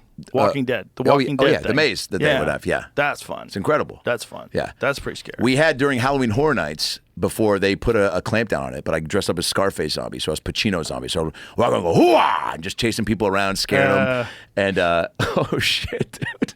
Is that you as Wolverine? That's me, dude. For about 4 years. That's hilarious. Yeah. That scared the shit out of people. Universal has a great Waterworld thing too. Like Incredible. Waterworld, the movie, it was not that good. No. But Waterworld, the show, the show's the best Universal, part. It's fucking great. Oh yeah, dude. It's better than the actual Waterworld. Right? Isn't it crazy that Costner's like, they can I banked be in this? on a movie that turned out to be a tremendous flop? That's insane. They put together a theme show. Yeah. For a movie that was a tremendous flop. Yeah. But the theme show is so good that people still come to see it. Oh yeah. About a movie that no one cares about. Bro, it's wild. They spent so much money on Waterworld. Millions of dollars. Maybe billions. One of those things where just it sounded like it just didn't work out. It didn't work. The pitch sound must have been like so it's like Last of the Mohicans on water. Ooh, and the guy from Field of Dreams and Tin Cup. I like it. Jet skis? Yeah. Dude, there were days when you'd see people, dude, some of my Universal days where I'd see a guy dressed as SpongeBob. I mean, I was a 1940s cop was the best job I had there because I wasn't from anything. I'd improvise as Wolverine and do bits, and my boss was like, Wolverine's not funny. Stop doing fucking stand-up because I'm doing open mics at this time. Oh. So I'm a 1940s cop walking around, can make fun of people, do whatever. And at one point, I picked up a squirt gun that was on a kiosk. It was like 120 out, and I'm just shooting people with it and doing all these bits, and Japanese tourists would walk by, and I'd shoot this one guy in the back, and then all these people were watching me, and I'd be like, act like I didn't know what was happening. And my boss pulls me over, and she goes, what are you doing? This is 1940s New York. This part of the park, there's a New York, people out of the window, there's a cabbie. You're supposed to be making people think this is 1940s New York. And I go, Jenna, with all due respect, a trolley just drove by with Fievel, Curious George, and SpongeBob SquarePants blasting the song Ooh Ee Ooh Ah Ah Ching Chang Walla Walla Bing Bang. And I was like, I'm not a history buff, but I'm pretty sure that song wasn't also a part of the 40s. And she's like, it's your job to make people think that this is 1940s New York. And I was like, fuck, I got to get out of here. Jesus. Yeah, it's it was your wild. job to make people retarded? What does that mean? And I was like, if people are walking out thinking that I didn't make hypnotist? them think that this is, then they shouldn't be in the park in the first place. That's ridiculous. Wild. That's funny. That's like people that go to those fairs, those Renaissance medieval fairs. Renaissance fairs, and then some people like break character, and then the other people like try to talk to them in character. Oh yeah. You ever see that happen? Oh yeah. Oh, it's hilarious. Oh yeah. I broke character all the time, dude. Dave Matthews came in one time with his family. I'm in full 1940s cop, and he's like, "Is there any way I can get a beer?" And I was like, "Yeah, come with me. Come in. There's one Irish pub down here. I'll take you to it." And I just seen him the night before. I go, "Dude, you guys fucking crushed it last night." And he goes, oh shit. He goes, can you break character? I go, dude, I don't want to be here. Fuck yeah. And then I went and he offered to get me a shot of this bar, and I was like, dude. You ruined the experience for him. You ruined it for Dave Matthews. He was like, he's breaking character. This is bullshit. I wanted to get the cop thing. I paid for the cop thing. I paid for the cop thing. This is bullshit. Yeah, dude. Dave Matthews. That's funny. Cool as fuck. That whole Universal rides thing is the best thing is the Harry Potter thing. 1,000%. That fucking roller coaster with the dragons. Oh, yeah, dude. Oh, my God. It's wild. incredible. Yeah. You don't get sick from those? No. Yeah. No, I'm lucky. I don't have the motion sickness thing. Yeah. The motion sickness thing's a weird one. You can't read in a car. You can't, It's what a song. Yeah, you just Dramamine is your fucking cocaine. You can throw up from reading in a car, Oh, which yeah. is real weird. Your brain gets so confused. Like, why am I looking at something that's stationary when I know my body's in motion? I know. Doesn't make sense. Your body does not like it. Yeah. At all. And your body's like, "Bleh, you must be sick." You have to tell it, I'm not sick, bitch. I'm looking at my phone. I know. You know? Yeah. I tried to read a book once in a car, and I was fighting off the nausea. I was like, don't be a pussy. And then I was like, oh, my God, you can't fight it anymore. It was like, just happened. Yeah. No, I held it in. Oh, you did? But I was like, you know, where it like comes up in your throat, and then you have to swallow it back down. God. And it burns your throat. You know those feelings? That was right there. I had a kid have to do that in science class. He had chew, 8th grade, and the teacher found him. Mr. Moore caught Joe Antonsich, R.I.P., and he had a big thing of chew in his mouth. And Mr. Moore goes, Mr. Antonsich? He looked like David the Gnome. Huge beard. You couldn't see his eyes barely. His beard came up to here.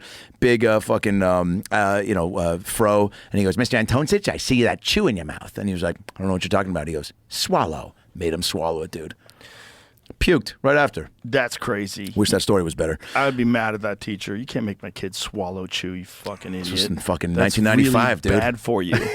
Really bad for Oh, yeah. you. Mr. Morgan Fucking give a fuck. Poison, Mr. Morgan, you piece of shit. How about you shave your stupid fucking face, too, you cocksucker? You could tell this guy, I mean, he was a tiny little, like, science guy that you could tell, like, I don't know. He didn't give a fuck. He was going to. Well, they don't like kids fucking around. Yeah.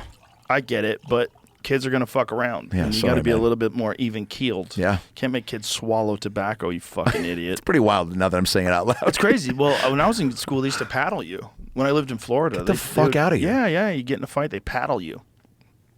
They whack you in the ass with a piece of wood. In front of people? No. It was just the principal. The principal would paddle you. Jesus, that Yeah, wasn't it like was a weird nuts. fetish. It was just like, this is. No, it's punishment. You did something wrong. You got whacked. I got whacked. Did you get whacked? No, not really as a kid. Yeah. Not much. Yeah. Nothing like where I got hurt. Yeah.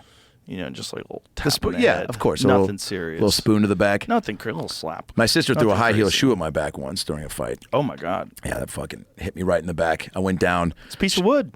Yeah. It's a goddamn deadly weapon. Yeah. Then she locked me in the garage. Then I got out. Jesus. Locked her in the garage. Jesus. And then she made fun of me for being a fat kid and having bigger tits than our mom. Oh, my God. And she was adopted, so I go, you mean my mom? And fucking, dude, mic drop, but also, yeah, that one, yeah, that was fucking, I said, you cut Natalie, to I'm the so bone. sorry, even to this day. Yeah, that was wild. That's to the bone. Yeah, she's crushing it now. Yikes. Isn't that deep? As a fucking, Yeah. dude, 10 years old? Yeah, That's not even like, kids are fucking mean because they don't understand what it's going to do to someone. That's why bullies in school are so dangerous because you could ruin someone's life for no fucking reason other than you can. Yeah. You know, you see kids ganging up on kids It's fucked. for no reason Oh, yeah, other dude. than you can. You're going to ruin that kid's experience Oh, yeah. for the rest of their life Oh, because yeah. some kids, they get bullied in high school and they never recover. 1,000. They become like recluses. They hide. They always associate people with pain. Yeah. And it becomes a real problem, Oh, yeah. man. Becomes a real fucking problem. Yeah, the kids that would tease me for weight stuff, like, I try, you know, as I got a little older, I'd try to give benefit of the doubt and be like, oh, they didn't know any better. They're just fucking kids. But, like, and thank God I found a way to maybe, you know, get around it. But, like, Kids can man. be so mean. They can be mean. They don't even know. They they're don't even doing know, it. man. They're just doing it because they're experience. Louis C.K. had a whole bit about it. I forget how it went, but it was essentially about his. Well, he's dead on right. It's like they know that they can do this thing. Yeah. So they do it. And it's just like it's like throwing a rock in a window. Right. It's like they can, so they Right. do it. And young kids don't think about consequences. No. They're little animals. They're not fully developed yet. Yeah, I know. And so they're mean, but the problem is when they're mean to like if you're mean to a 14-year-old that's just coming in 9th grade, you might fuck them up forever. Yeah, dude. Forever. Yeah. Especially if you're like 16 or 17, you're a big older bully and you're picking on some 14-year-old kid, like, whoa. Yeah. I know so many people that just got destroyed from their experience in high school. Mm. Just destroyed their confidence. And didn't recover? Well, it alters the course of your life. Oh, wow, yeah. You're always thinking you're a loser. So it kills your confidence to try anything. Yeah. Kills your confidence to meet people. Yeah. You're afraid of interactions. 'Cause you're always you're hearkening back devastated. to that, yeah. Yeah, I mean, that's why parents, old school parents will tell you, and some boy bullies you. You go back to school and you punch that kid right in the fucking face. Like, imagine sending your kid to school and telling them that. Like, go punch that bully in the face. Like, what the fuck? I know my mom used to tell me, she's like, tell me, or go tell the teacher, or call me, and I'll call the parents. I'm like, that's the fucking last thing I want to do. At least I'm like savvy enough to like not. You're not going to be there all the time. Yeah. So I'm going to have to go to school, and I'm going to have to deal with this guy. If you intervene, you're not going to intervene every day. Yeah. So what's going to happen? He's Yeah. just going to remember that you intervened. Yeah, Next yeah, time yeah. he sees me, no, he's going to put me in a locker. It's going to be a real problem. I ran for vice president in the fifth grade, and my mom helped me write my speech. She was reminding me of this. And I go, big kid again. And I was running on the platform of, if you vote for me, we'll have ice cream every day. My mom helped me write this, and I was like, I think I'm okay. And then she was like, put this, and she goes, say, if you vote for me, you'll have ice cream I promise we'll have ice cream at LFP every day. Not, Joe. I did that in front of the whole school. Oh no! Crickets. One teacher in the back. Oh shit! Your mom told you to say that? Oh, mom. Terrible idea. Fucking, I what wish a I was roll your the friend back dice. then. I was like, yo, don't listen to your mom. Don't do Also, that. come on, kind of applaud the confidence to fucking try. I mean, open mic night in front of the Sure. school. Yeah, basically. But dude, it's also when Not was still kind of in. So you think that was like the first joke you ever cracked publicly? It might have been. Probably has to It be. probably has to be. Right? I mean, Probably, yeah. when did you And I ever didn't thi- address a group of people? No, never. Never. Never. Right? So first time ever. In front of the whole school. First bad joke. Crickets. Right out of the bat. Maybe a couple kids that were like, dude, this guy's fucking onto something, Well, some kids just like it when there's a little bit of chaos. Like, yeah. Yeah. Oh, yeah. Say something stupid. Yeah. Just give me something to think yeah. about Oh, yeah. other than my miserable existence. Dude, yeah. Yeah, which is a lot of people. That's a lot of online activity. Like, people just looking for someone to fail so they can like, yeah. Oh, yeah. Oh, yeah. They just love it. I don't read the comments right now. I'm trying not to. Right now? Yeah. When did you start doing that? Maybe a couple of years ago. Oh, good for you. I was reading both, and then it was just like I'd love to live in like the present. Yeah. I know how I think it felt good in the moment. Why would I want to take away anything from that? I don't know. It's an unnatural way of human beings interacting with each other.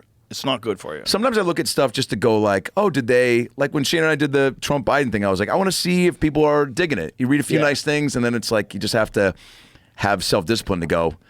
But, But listen, it's good. That's good. It killed. You guys, when it was you guys doing Biden and Trump and going back and forth with each other, it was magic. It was hilarious. Thanks, man. Just gotta, what it is. What a wild Leave thing it to have as far as like SNL does these political things. They're like, what, 8 to 12 minutes? Bro, like they 2 can't- hours of it? Like, that's they a can't wild. even come close. They can't even come close. First of all, it's not possible for them to come close. They can't come close in the subject matter. And they don't have Shane. Shane is the greatest Trump that's ever existed. I will put my, dude, Shane I'll should put my be name writing on that. for Trump. He should be writing for Trump. Like, if Trump was smart, he would hire Shane and Tony Hinchcliffe to write for go him. on the road Because and- Shane could show him how to do it. This is how you say the joke. He would Dude, when he say came it. out and was doing Yeah. the dance and the low clapping. Oh, my God. I don't know if you saw this too, the way he was drinking his Bud Lights Yeah. with two Fully in character. fully in character. Yeah. For real, he could show Trump how to deliver the lines. Dude, when we were the first time we did it, because Shane and I only maybe seen each other and chatted about 10 times at clubs prior to that first time. So this is another thing I love about comedy. It's like we got to really kick it like this past weekend a lot and chum it up and like just get to know each other more because we were thrust into this thing kind of together, Mm-hmm. And during the first time at the mothership, I lean over in character and I go, hey Shane, you realize this is the most we've ever talked to each other? And in character goes, Joe, shut the fuck up. And I start fucking biting my lip. It's so funny, dude. Yeah, it's a fun time for comedy and a fun time for politics if you're a comedian. Yeah. For the rest of the world, it's like, woo. Yeah. I said that when Joe Biden was operating the country, it felt to me like how I feel when my Tesla is on autopilot. I'm like, yikes, does this really work? Oh, yeah. It's like, Jesus. Oh, yeah. What's happening there? And now seeing you as Joe Biden. You're way more coherent than the actual Joe Biden, which is so nuts. Some zingers, yeah. You have some zingers. What's you a balance you have to find? Like, I can't just be. People were like, "Dude, just mumble and stumble, and you'll be fine." I'm like, I'm still there to be funny. You fucking like. I have to, you know. But you figured out how to do it in character too, which is fun because you have that thing where you can do the bumbling and it's actually funny, like you on purpose bumbling. Right. You know, Yeah. like because sometimes he just bails. Yeah. He just bails on what he's saying. Totally. And he just we beat Medicaid. He just fucking, Oh, that's what I said on the first. I go, we beat Medicaid, Megatron. We took down the Transformers. Yeah. And even when I got up there with the tell, I go, we got David Tell, Dave Chappelle. We got Adele up here. Come on. How long did you do the character before you did it on Kill Tony? Did you fuck around with it, or did you No, just I'd done a couple like voices in my act, talking about the debate, maybe some. Oh, so that was the first time doing it. I'd done crazy. Phil, Jeremiah Watkins, and I did a bunch of during COVID like Lost Phil episodes, and that's kind of how I started to find whatever my version of it was. That, but this was just a first. Have you met him? Who? Dr. Phil. No. not That's yet. hilarious. Yeah. But I think he's going to How come are on you- my show at the store in. How are you going to feel when you meet him? Probably start jerking You off. going to handle it better than you handled Jim Carrey? Oh, fuck. I think so. I hope so. Yeah. I hope so for your I hope sake. so. I I hope think he it'll be doesn't- awesome. What I I want to hope he doesn't happen. get tense. Yeah, what if he just is that? Honestly, when they were playing I the need to be in charge of what you're allowed to say. 'Cause you might be saying things. He might get to. I thought he was going to come out at Madison Square Garden when they played that video montage when they put me in the Kill Tony Hall of Fame. I thought he was going to come out behind me and I don't know, fucking like stab me in the back and go, "We won't be right back." That would have been funny. Just take me down. Yeah, he's. I think he'll be. I want him to come out on my show at the Comedy Store, and when they announce Dr. Phil, he comes out instead. And then everybody goes nuts, and then I come out, we shake hands and chat for about 20, 30. Well, Kill Tony's so big now, I could see him coming out, especially now because yeah. he's got that. He's got a network and a book. Yeah, he's got some stuff to sell. Dude, I plug his book on every episode of the show. People buy books now, Joe, and bring them to my club dates and have me sign and do a thing. Tiffany Haddish was on one of the shows, and I go, "Tiff, this guy's got a question for you." And he's like, "Tiffany, I can't stop. I stopped drinking, but I can't stop jerking off." And she goes, "You gotta stop jerking off." She goes, "You're gonna go blind. You jerk off too much, you're gonna go blind." I go, "I actually talk about that in my book, We've Got Issues." I go, chapter 25. If you come too much, you're gonna lose your ability to see the world. So I'm like finding ways to like plug the book, and now I'm That'll sure keep him happy. That'll definitely sell. I think that's kind of not a bad move, Yeah, right? no, Like it's a very good move. Yeah, yeah. Solid move. Yeah. Good move on your part. And it's fun, it's a fun bit, and it's like Yeah. people now like I don't know. No, it's definitely fun. Yeah. But what would happen if you said stop doing it? Stop doing it, and it was fun. It was a fun run. I'd keep doing it. Okay, you heard it here first. I think we're gonna have to go to court for this one. Come on, bro. Let it go. It's. I mean, there's no. I mean, it's parody, and it's all Right. this. So I don't think there's a real. It would have to. I mean, it'd be a cease and desist of some sort, right? Well, parody is an interesting thing, right? Because people are really worried about parody now with AI. Because there's a lot of parody now with AI. Oh, yeah. And people are thinking, like, there was this one Kamala Harris thing that was going around where it wasn't, she never said any of these things. There's the original speech that she gives, and there's this, like, ridiculous version of, like, the worst thing that a person, like, the dumbest Oh, thing. God. And and it's AI. And it's like, yeah, that's one of them weird ones. That's a weird one. Because if you could do that, then you could have people saying all kinds of things. Like if that's okay to take like a famous person who's like the vice president of the United States and have her say a bunch of shit that she didn't really say because it's parody. Like you can kind of get a little slippery with that. Like you can get like subtle parody. Yeah. Where it's like you barely know that she's not saying those things. Oh, yeah. And then it becomes like people believe it's real. It's pretty obvious, though, right? The videos of these. Not always, man. They're getting good. They're getting really good. They're getting really good. They're getting close enough that they could trick a lot of people. And I think the best version of it now is pretty fucking tight, man. The vocal stuff is pretty wild. It's all wild. Yeah. They can take your voice and have you say almost anything. And if they do a good job with it and manipulate it and tweak it, like the intonations, God, they get it's like so goddamn close. Dude. Scary. There's still a little part of you that listens to it and goes, this seems a little fake. Yeah. But I always wonder if I didn't know that it definitely wasn't real, I wonder if it would feel fake to me. Yeah. You know? Yeah. I don't know. I feel like, yeah. I don't know. They said we're going to have flying cars about now, and it's not happening. So maybe AI won't be as scary as. They do have flying cars. Yeah, but like a part of society and like Yeah, everyday they're not life. common, but they would help in the hurricane place. as long as you don't catch them winds. I remember when Dallas had Uber helicopters for about 2 months. Bro, could you imagine if Florida had flying cars and hurricanes? In the middle of the hurricanes, you know there'd be a bunch of those same kind of dudes that shoot out their window at people in road rage. They would be flying in winds that they shouldn't be flying in and crashing into the whole highway in a burst of flames and killing everybody, and it would be on YouTube Reels the next day. Florida is the guinea pig of states for all the stuff that's... Well, it's a state that was essentially founded. Okay, there's two findings, right? There's original. The Spaniards landed in Florida first. The first city was in Florida, in this country, right? So you have like the colonizers, the first original colonizers land in Florida. Then you have all the fucking prisoners that Castro releases. He gets them out and puts them on fucking boats and sends them to Miami. And then you have the crazy cocaine days in the 1980s. And then you have an economy that has, there was more, at least at one point in time, find out if this is true still, there's more banks per capita in Miami. Yeah. Like for a city than anywhere else in the country because it was all money laundering. People were just like, they were moving money around with cocaine. And people were making millions of dollars and putting it in trash bags and digging holes in their backyard. You ever see Cocaine Cowboys? No. Fucking incredible.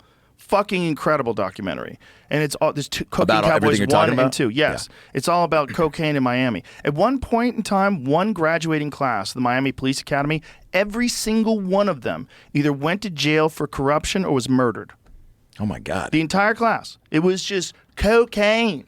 Everyone was out of their fucking Everybody minds. was on it. They're all on it, and they're all committing crimes on it, God. and they're all making millions of dollars, and they're all going to nightclubs. It's Scarface. Scarface was based on that. Oh, my God. Brian De Palma's Scarface, written by, was Oliver Stone, right? Didn't Oliver Stone write it? Sounds right.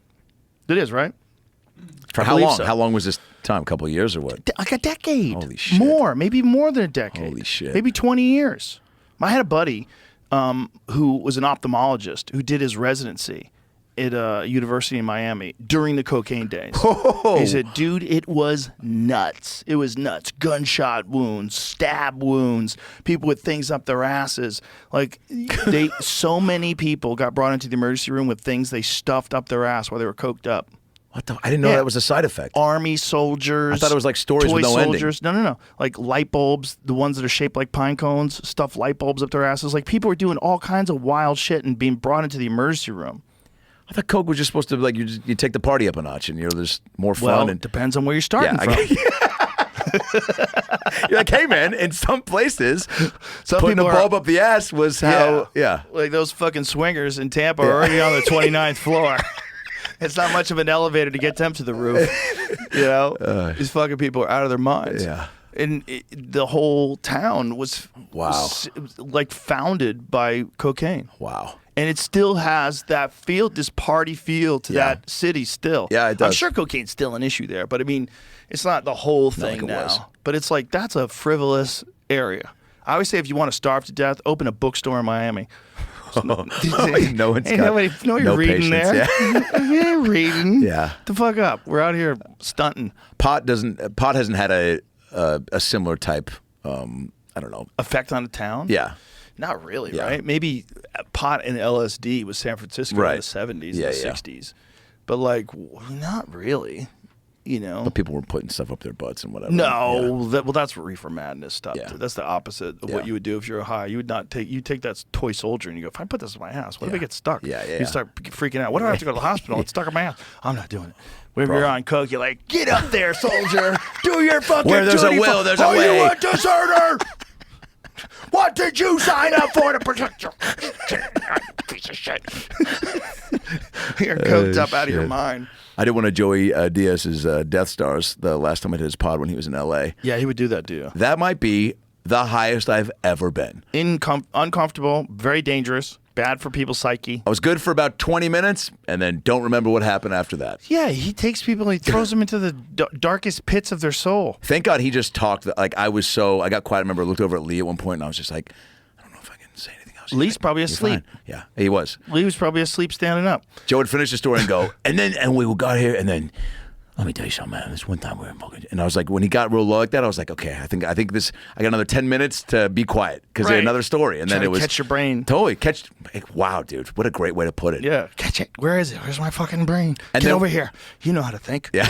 Oh, God, he was. Sit down. I'd never been so paranoid. Breathe. Sit Just down. breathe. The amount of times I told myself to breathe was terrifying. The old days of the Church of What's Happening Now is Yeah. all just Joey doing edibles. Yeah. Insane amounts of edibles. Yeah. And just being obliterated. Yeah. Where Lee Syatt, like, there's so many episodes where his eyes are closed and he's just rocking back and forth. He's hallucinating. He's watching like hallucinating. neon cartoons Yeah. behind his eyelids. I remember He's he like- gave him another Death Star when he was like done. He was like, eat another one, Lee. And I'll go, and he was like, he woke up to eat it, and then it was wild. But it was like, I wanted to participate. Oh yeah, you have to. How do you not? You have to. Yeah. If you're doing Joey's show, Yeah. you have to be on the same wavelength. Otherwise, it'd be rude. But I was totally. Imagine being a sober person, listening to that conversation. Like, what are you saying? Look at Lee. Look at Lee. Look at Lee. Yeah, dude. Lee's in another dimension Oh, right now. God, that He's was- literally in another dimension. Look at him. He's gone. He's gone. Eyes in the back He's of your passed head. over. Always smiling, so he was on yeah. some sort of a journey. But listen, he's on the Church of What's Happening Now with Yeah. Joey Diaz, having a great time. Bro, I know. Which is when you want to be like that fucked up on edibles. You're around nice people, having a wonderful time. By the way, another stamp in the comedy zeitgeist or the history books of like, I feel very fortunate to have been in a time where I got to be around that and then beyond, you know what I'm saying? Like obviously you guys have been homies forever, but like, yeah, that's like, that was a staple in time. Well, for also, comedy. it doesn't exist anymore. Like, people forgot. I keep trying to tell him to bring back the church. And I'm trying to get him and Lee together again to do. And cool. I think they're talking about it. And Lee was out here when he was out here. And, goddamn, those two together were so fun. Yeah. It's just really Joey did Diaz compliment like well, that yeah. was so funny. Yeah. It's just so Joey Diaz. Yeah. And if you know him, you love him. Like when on the July 4th one. When he was screaming, "You're a fucking American!" He's like in the background, he's da da da Oh, yeah, da dude. da da. Yeah. Did the Joey Diaz State of the Yeah. Union? It's incredible. Those are also some of the wildest nights at the store that I will never forget in the OR of seeing a lineup that's just, Tom, Bill, you, Joey. Like, you bring up Joey or Joey bringing up you is a half hour that I don't think I'll ever forget, dude. That's so wild. And I know you get that now at the mothership of what you guys are doing here and what you've created. But man, like, seeing it for the first time of me seeing it is what I'm, I guess, getting Yeah. at. Of being, and getting to a point to where it was like, open mics at the store, then I did phones for a few years, and then being a regular, then just being around, and being around enough to be comfortable to stick around and sit in a bucket seat and watch that transition happen was wild, dude. The fucking the pops and the roars, and then you sitting down and watching him was so fucking cool. I don't know. That's other stuff that is not.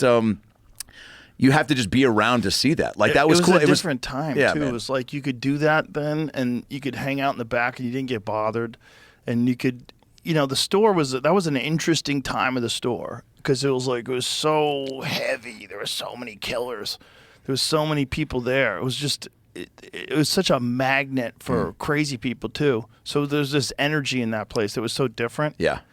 That's also because it's like Ciro's nightclub. And people were killed there.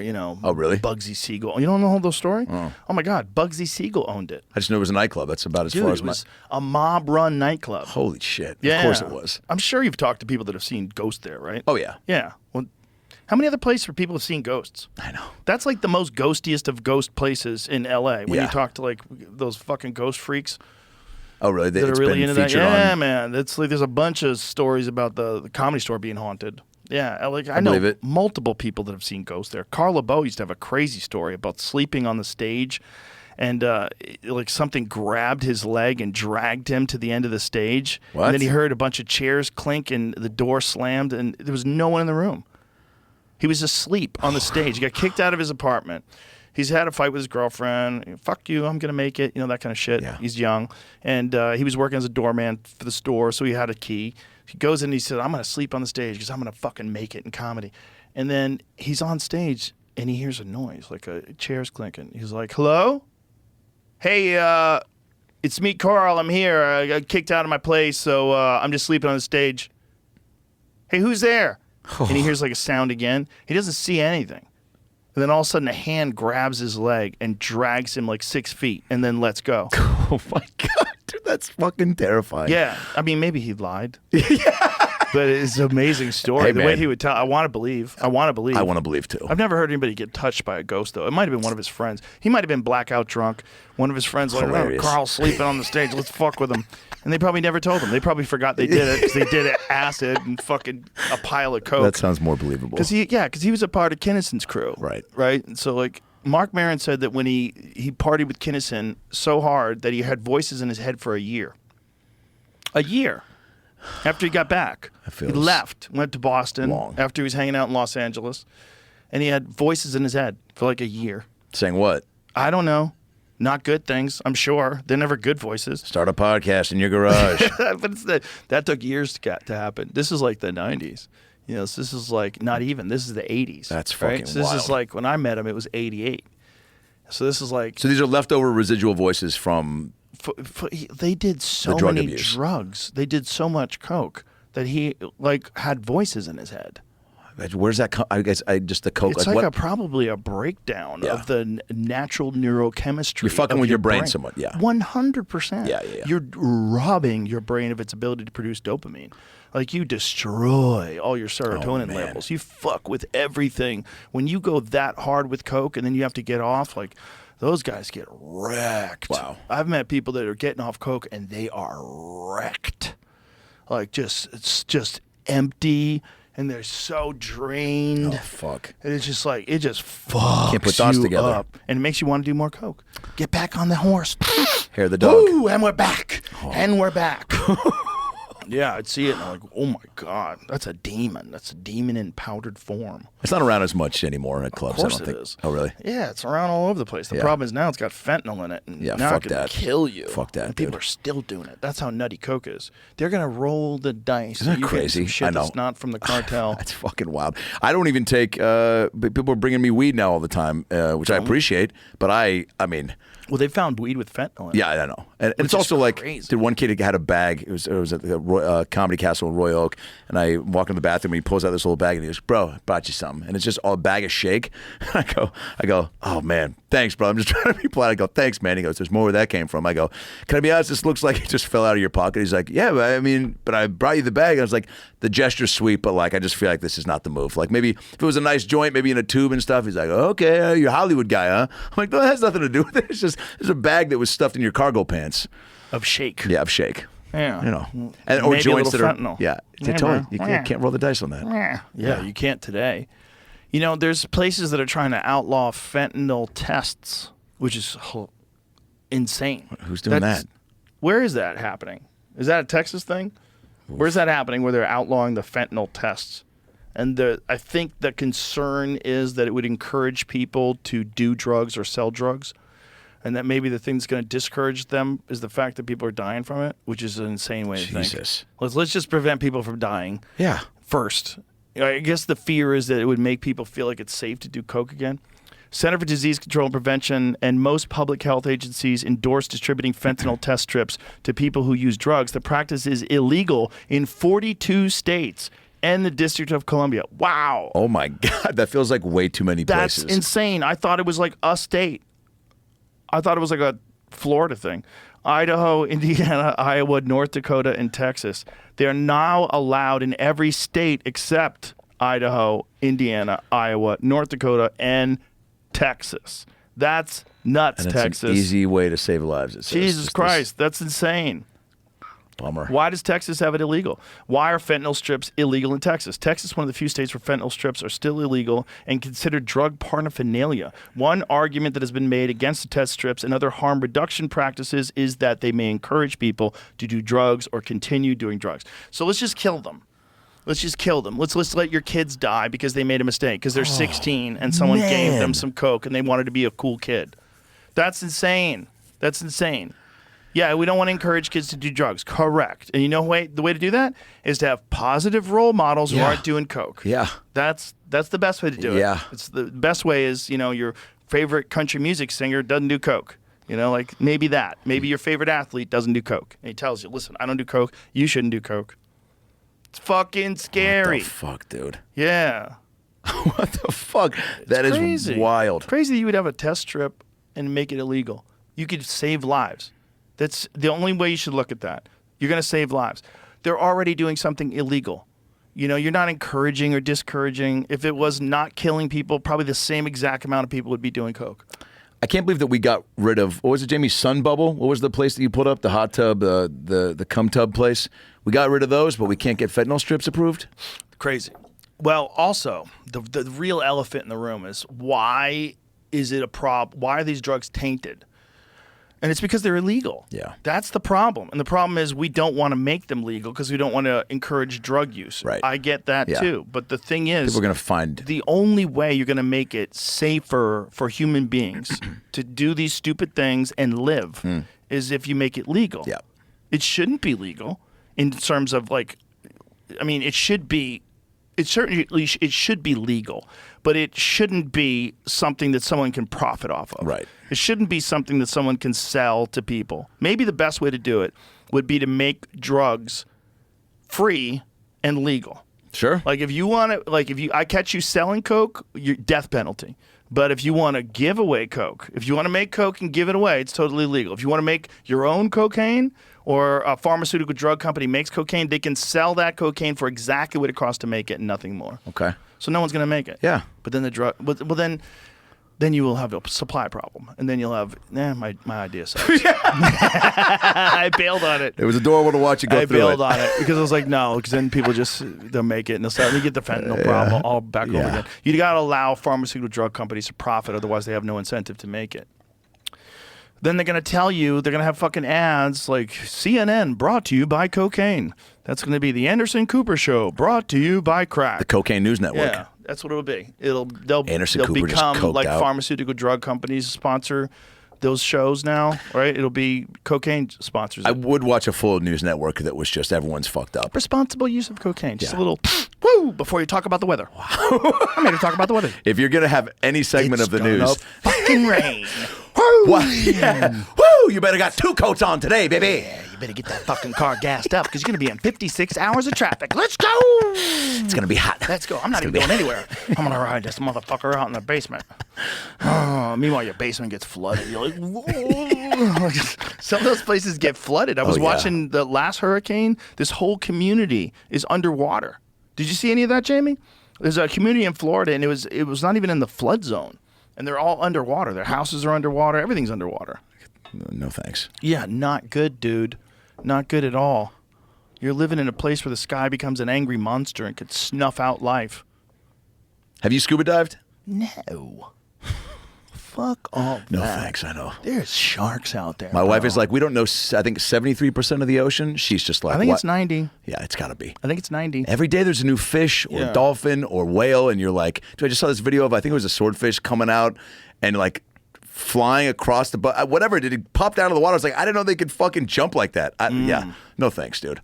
This kid was on my podcast recently. Bob Gimblin is his YouTube channel. He had a very interesting point. He said he thinks that, and this is coming from someone else who observed this, he thinks that sharks are attacking people not even to eat them. They're attacking people because they don't want them there, because they're getting in the way of the seals and all the things they eat. That's why they're killing people. They don't want you in their water. And I was like, oh my God, that makes sense. Ooh, 1,000%. I haven't even thought about it. What are we doing there? I want to think of them as like these fucking thoughtless killing machines that are just biting everything. Imagine just walking into a stranger's house, opening the door, just opening their fridge. You guys mind if I make some tater tots? That's what we're doing in the ocean. There's a video of a kid in Hawaii who's on a small like paddleboard, like fishing off a paddleboard, and a fucking tiger shark bites the paddleboard. Have you ever seen that video? No. It's terrifying. But it is, I mean, if you wanted to think about it, look, the kid's out there fishing. Yeah. So he's stealing fish from the sharks. Sorry, yeah. Like, the shark knows that that's not a fish. Oh, God, is watch this it? Watch this, dude. You watch this. This is crazy. So he's out here fishing. Look at this. Bro. Tiger shark! Tiger shark ran me. No, bit you, bro. Rammed me, yeah. That thing bit him. Watch this. Oh. Look at that. It bit the boat, man. It bit the boat. Yeah, dude, you're taking food out of its mouth and its family's mouth. Again, you walk into a stranger's house, you take the meatloaf sandwich out of your kid's mouth. Yeah, that thing your dad's gonna punch you in the face. Knows for sure that's not a fish. Shark attack seems like That totally maybe makes the sense. worst way to. I mean, die for sure, but like it's a horrible way to die. Dude. Oh, first man. of all, you can't get away, and they move real fast, and you can't move at all. You're like, "Ooh." It's not even like a bear on the ground. You feel like you maybe can run. Maybe run up a tree. Maybe. I just saw this video with an alligator attack where it's like if it bites your leg, you're supposed to roll with it and then play dead. And then you like the playing dead thing always to me, I'm like, you're not that good of an actor. Good luck keeping it together while a thing is clamped onto Dude, your I don't even fucking think leg. Pacino could fake dead in front of a gator. I think they're going to be like, dude. It's going to keep you underwater until it knows for sure. So you Yeah. have to not move. Yeah, you're not likely. Are you gonna- that zen to reduce your Nobody panic around a is. gator attack? Nobody is. Nobody is. Nobody is. But but a shark, dude, that just feels. And then they All say of them punch are him. They say awful. punch him. Who's got enough wherewithal, or just in the moment? Who survived? It's punched a shark while it was wrapped around their torso. I don't know. Who dude. survived? Maybe Tom They're Bergeron. just gonna rip you in half, Yeah, man. The you're done. bite force is insane. Yep. It's got filled with knives. Go to your happy place. Imagine the last Knives moments in of your your life. mouth. You're looking down at your entrails and no legs, and that's it. That's the end. Wow. This is the end. How long do you think you get to look at that A few before? seconds. You get a few seconds. What is that thing biting? Camera. I just thought it was a cool. Oh video my to see the god! inside of Look the at shark's its mouth. Oh my god! It's just a killing machine. But it does make sense what he's. And now that I see that video, Yeah, that's a great perspective. of the shark biting the boat. That totally makes sense. Taking his snacks. Yeah, because I used to think that it was just they'll bite anything. No, they're mad that you're there. Get out of here, bitch. Because they're pretty smart, right? I Or don't think no? so. Okay. I don't think so. okay. They're ancient. Most of these really ancient things that haven't changed at all since the dawn of time. They're not that smart because they're just about killing. Wow. Like if you think about how old sharks are, I think sharks are older than trees. Yeah, I think sharks predate trees on Earth. See if that's true. I'm 99% sure it's true. I talk about that in my book. We've got issues. Sharks are older than trees. 450 million years old. Wow. And this tree is 350 million years old. So there was sharks for 100 million years before there were ever trees. That's fucking wild, dude. Wild. And they're out there in the water. And you want to scuba dive, Adam Ray? No, I'm good, Fuck is man. wrong with you, I'll bro? I'll go to Sun Bubble with They're Jamie. gonna see you down there with your stupid gear, and then you fucking cocksucker, you're ruining What are my you doing? fishing. Yeah. Yeah. No, thank you, sir.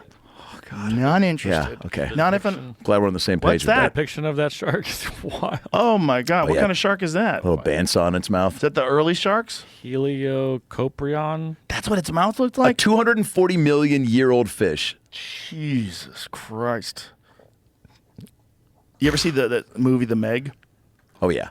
One of the dumbest movies that's ever been made. Yeah. It's so dumb. Like while you're watching it, like what have you done to me, dude? And even Statham was just like, "We gotta see what's down there." I'm like, no, you don't, Jason. Go back to fucking The Italian Job 2, or The thing's biting the window. Yeah. It crashes through the window. Giant 50-foot shark, oh whatever yeah, the fuck it was. What about Open Water? Was that the name of that one where it was just That all was shot found footage? Yeah, that was a good one though. It was good because it was realistic. Realistic. And, yeah. The Meg 2 is even dumber. Yeah. It's even dumber than the Meg 1. Yeah. But they're fun. It's fun dumb. You know. Those are good popcorn movies from time to time. Yeah, enjoyable. Yeah. You know that's not really happening. Imagine it's like a megalodon down there, but there could be.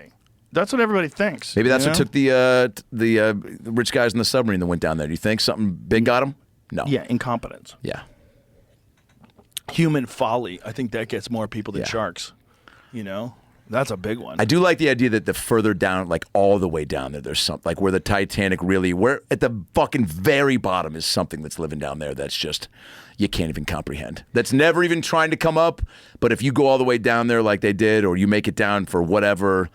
I saw Will Smith in some video where he went down, right, with some people for some Discovery show, like really down there to where it was like, they shouldn't What be are down you there. doing? Yeah. Get the fuck out of there. Even these astronauts that are going to space that are They're stuck. They're till stuck up there. February. They're stuck. Joe, why is this if going? they can get them in why are we still February. going? Like, what are we? Is down here not good enough? Yeah, but it's also if they can get them in February. Are you fucking serious? Yeah. What if that doesn't work? What if something goes wrong with that? Something went wrong, which is why they can't get them. Guess what? Things go wrong, and you might not have rockets available that can do it. You might not have a shuttle available that can get them. You might not be able to you might have like some sort of problems in your software. Who fucking knows, man? Dude, that's so scary. Terrifying. And they have to like either be saved by another, I guess, SpaceX or Just make friends with the Russians. Have the Russians bring them home. There you go. I bet they can get them. Wouldn't that be funny? That's a nice slap in the face. Yeah, dude. If Putin says, "I'll do you a favor. Nice Putin. I'll go get your friends." Okay. Yeah, just for the nice. You'll be nice with me. I'll be nice with you. Wow. We'll get your friends. We gave you Brittany Griner. Come on. We'll bring back your astronauts.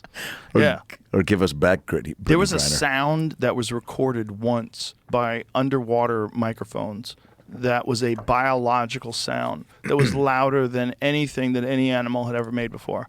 And they don't know what it is. Do you see if you can find that? Well, we found out it might not be this, but remember the other day the humpback whales or whatever make a fucking crazy yeah, they make sound. crazy sounds. But I don't think they think they took that into account, and this is different. They don't know what it is, and they never found it again. But whatever this thing is, it sounded biological. Oh, God. Like it was a biological sound. It wasn't a geological sound. It wasn't like a sound the Earth makes or, a little underwater earthquake. There's something about the sound that they determined it to be biological, which is like, what? Yeah. What are you talking about? Yeah. Is there fucking Godzilla down there? Just now finding out about this? Something called the bloop. Yeah, that's it. That's it. Doesn't sound very scary. What is it? 19 what? 1997. Well, put up the details of it so I could read it. Do you have an article on it? Just making sure it was right. Yeah. So whatever this sound was, they don't know what the fuck it was. And 1997 National Oceanic and Atmospheric Administration recorded a mysterious underwater sound that lasted for 1 minute and was detected by hydrophones 5,000 miles apart. The sound was named the bloop and came from a location off the coast of Chile. The bloop captured people's imagination, led to theories about what it could be, such as the call of a dinosaur, an undiscovered sea creature, or a giant squid. In 2005, NOAA scientists discovered that sound was actually caused by an iceberg breaking away from the Atlantic Glacier. Oh, shit. What the fuck, dude? I didn't even know. So they solved it. I was hoping it was a fucking monster. That was the only one? There wasn't one? So that's what it was. So it was probably one of those things where they had talked about it for so long that it stuck in my head that it was a biological thing. I still have hope. I just found an article in 2017 talking about it where they said they don't know what it was. Oh, okay. So this is someone trying to cover up for Godzilla. Well, That's what that is. Yeah. That's some state-sponsored CNN-type bullshit. Wow. Where they're trying to cover up for the fact there's a goddamn... bloop? You were reading the AI overview, so maybe it made up the answer. Oh, AI, you piece of shit. You fucking lied. That's probably what it is. AI lies. What? Yeah, it's a thing called hallucinations. If AI does not have an answer to something, it will come up with an answer. And then that could be searched from the web, right? So it could be some blog somewhere where some guy made up something about it was an iceberg that caused that sound, and AI will spit that back out. Yeah. It's a thing that AI does when it doesn't know the answer to something. Apparently, they call it hallucinations. This is coming from AI scientists told me this. I don't want AI to have hallucinations. They don't even know how it works, dude. Fuck. They don't even know exactly why it's doing what it's doing. They don't know. They don't know how it's being creative. What? What's it? Once you see those things too about like some of these robots, like what was that thing? It was like, I don't know. It had having them have feelings or any sort of. They're not going to have feelings. That's even scarier. They're going to be able to think really clearly, without any emotions, no remorse, no morals, no ethics, no worrying if people like them, no reading the comments. They don't give a fuck. Just hit the nuke button. They're fucking robots, man. Oh, God. That's my fear about aliens. My fear is that that's what aliens are. That they've already bypassed the human body and all of our primate systems. Oh, yeah. They've bypassed all that. They're all gone. That's all gone. Do you think they listen to our podcast? Yes, 100%. They're listening right now. They love it. What up, guys? It's fun for them because they don't get to think stupid anymore. Yeah. Because everything's clear. Right. It's like, it's like you want a little bit of chaos, and they don't have any chaos left. I think that's why they visit us. That's why, like in my special, I said that I think aliens look at us the same way we look at Waffle House fights. Oh, that's right, dude. It's just like, what the fuck is going on over here? What if the aliens like love Danny DeVito? Like, what if their favorite actor is like? They love Despicable Me. Despicable They like Gru. Yeah, they love him. We love Gru. Yeah. Yeah, maybe that's it. I mean, who fucking knows? But if these lying AI cocksuckers Do we find out about that 2017 yeah, thing? I found another thing in 2024 said the same thing about the iceberg. Okay. So it might be real. Might have just been an article. If they were putting that in the headlines, people would watch their video. Oh, right. Probably. And what year was it when they recorded that sound? It was recorded in 97. Yeah, see, anything back in those days, that's, like, you didn't even barely had the internet in 97. Yeah, not enough facts together. How do you know what you're talking about? Anything pre-internet, I don't believe you. Well, it could be a biological sound. It could be a dude man. that just into dinosaurs. Sure. But there's probably some shit down there we haven't discovered. I think so. They always find new fish. Like, there was a bunch that washed ashore during a tsunami. They were like, what the fuck is this? Was that in Thailand, where there was like a gang of them that washed ashore in a tsunami? These undiscovered deep-sea creatures. Cool. Like, crazy, like, blind things that live in the place where there's absolutely no They can light. pop up and show up here. I don't think we need to go down and try to find them. Yeah, wait for a storm. Yeah, wait for the storm to come through, don't man. go down there. They'll in wash a up. tub. Oregon. Look at Yeah, that dude. thing. That was in Oregon? Look at that fucking thing. Oh, yeah. I'm going out of my way to find that. Fuck off. Well, that's not some kind of an anglerfish. Oh, my God. Which is one of the craziest inventions in nature. That nature invented a fish that has a fishing rod off of its nose. Yeah. Like, how does that even happen? Look at that fucking thing. Is that real? Come on, that can't be real. Oh, my God. Is that real? Well, I know this one above it is not, but I don't know what the fuck that is. See, the thing is with AI, man, you could think something's real and they just fuck with you. And this is in the New York Post. They might have got them. 2017. Jesus. We'll go pre-AI. But wait a minute. They probably did a sample of that thing. What is it? Let's find out what it is. I bet they figured it out. Look at it. Fang-tooth Could be a snake eels. fang-tooth snake eel or garden or conger eel. All three species occur off Texas and have large fang-like teeth. Look at that thing. Imagine if, like, we lived in the ocean. Show me the picture of that again. Imagine we lived in the ocean. You got to deal with that. There's more. I'm surprised Pixar. They did Finding Nemo, but they should do something that's like highlighting all these lost creatures. Like, there's got to be an underwater lost city where you can see the. Yeah, mermaids versus monsters. Yeah, they dude. should. Why don't they do that? Fang-tooth snake. Jesus, look at that fucking thing. Yeah. Mermaids aren't real, right?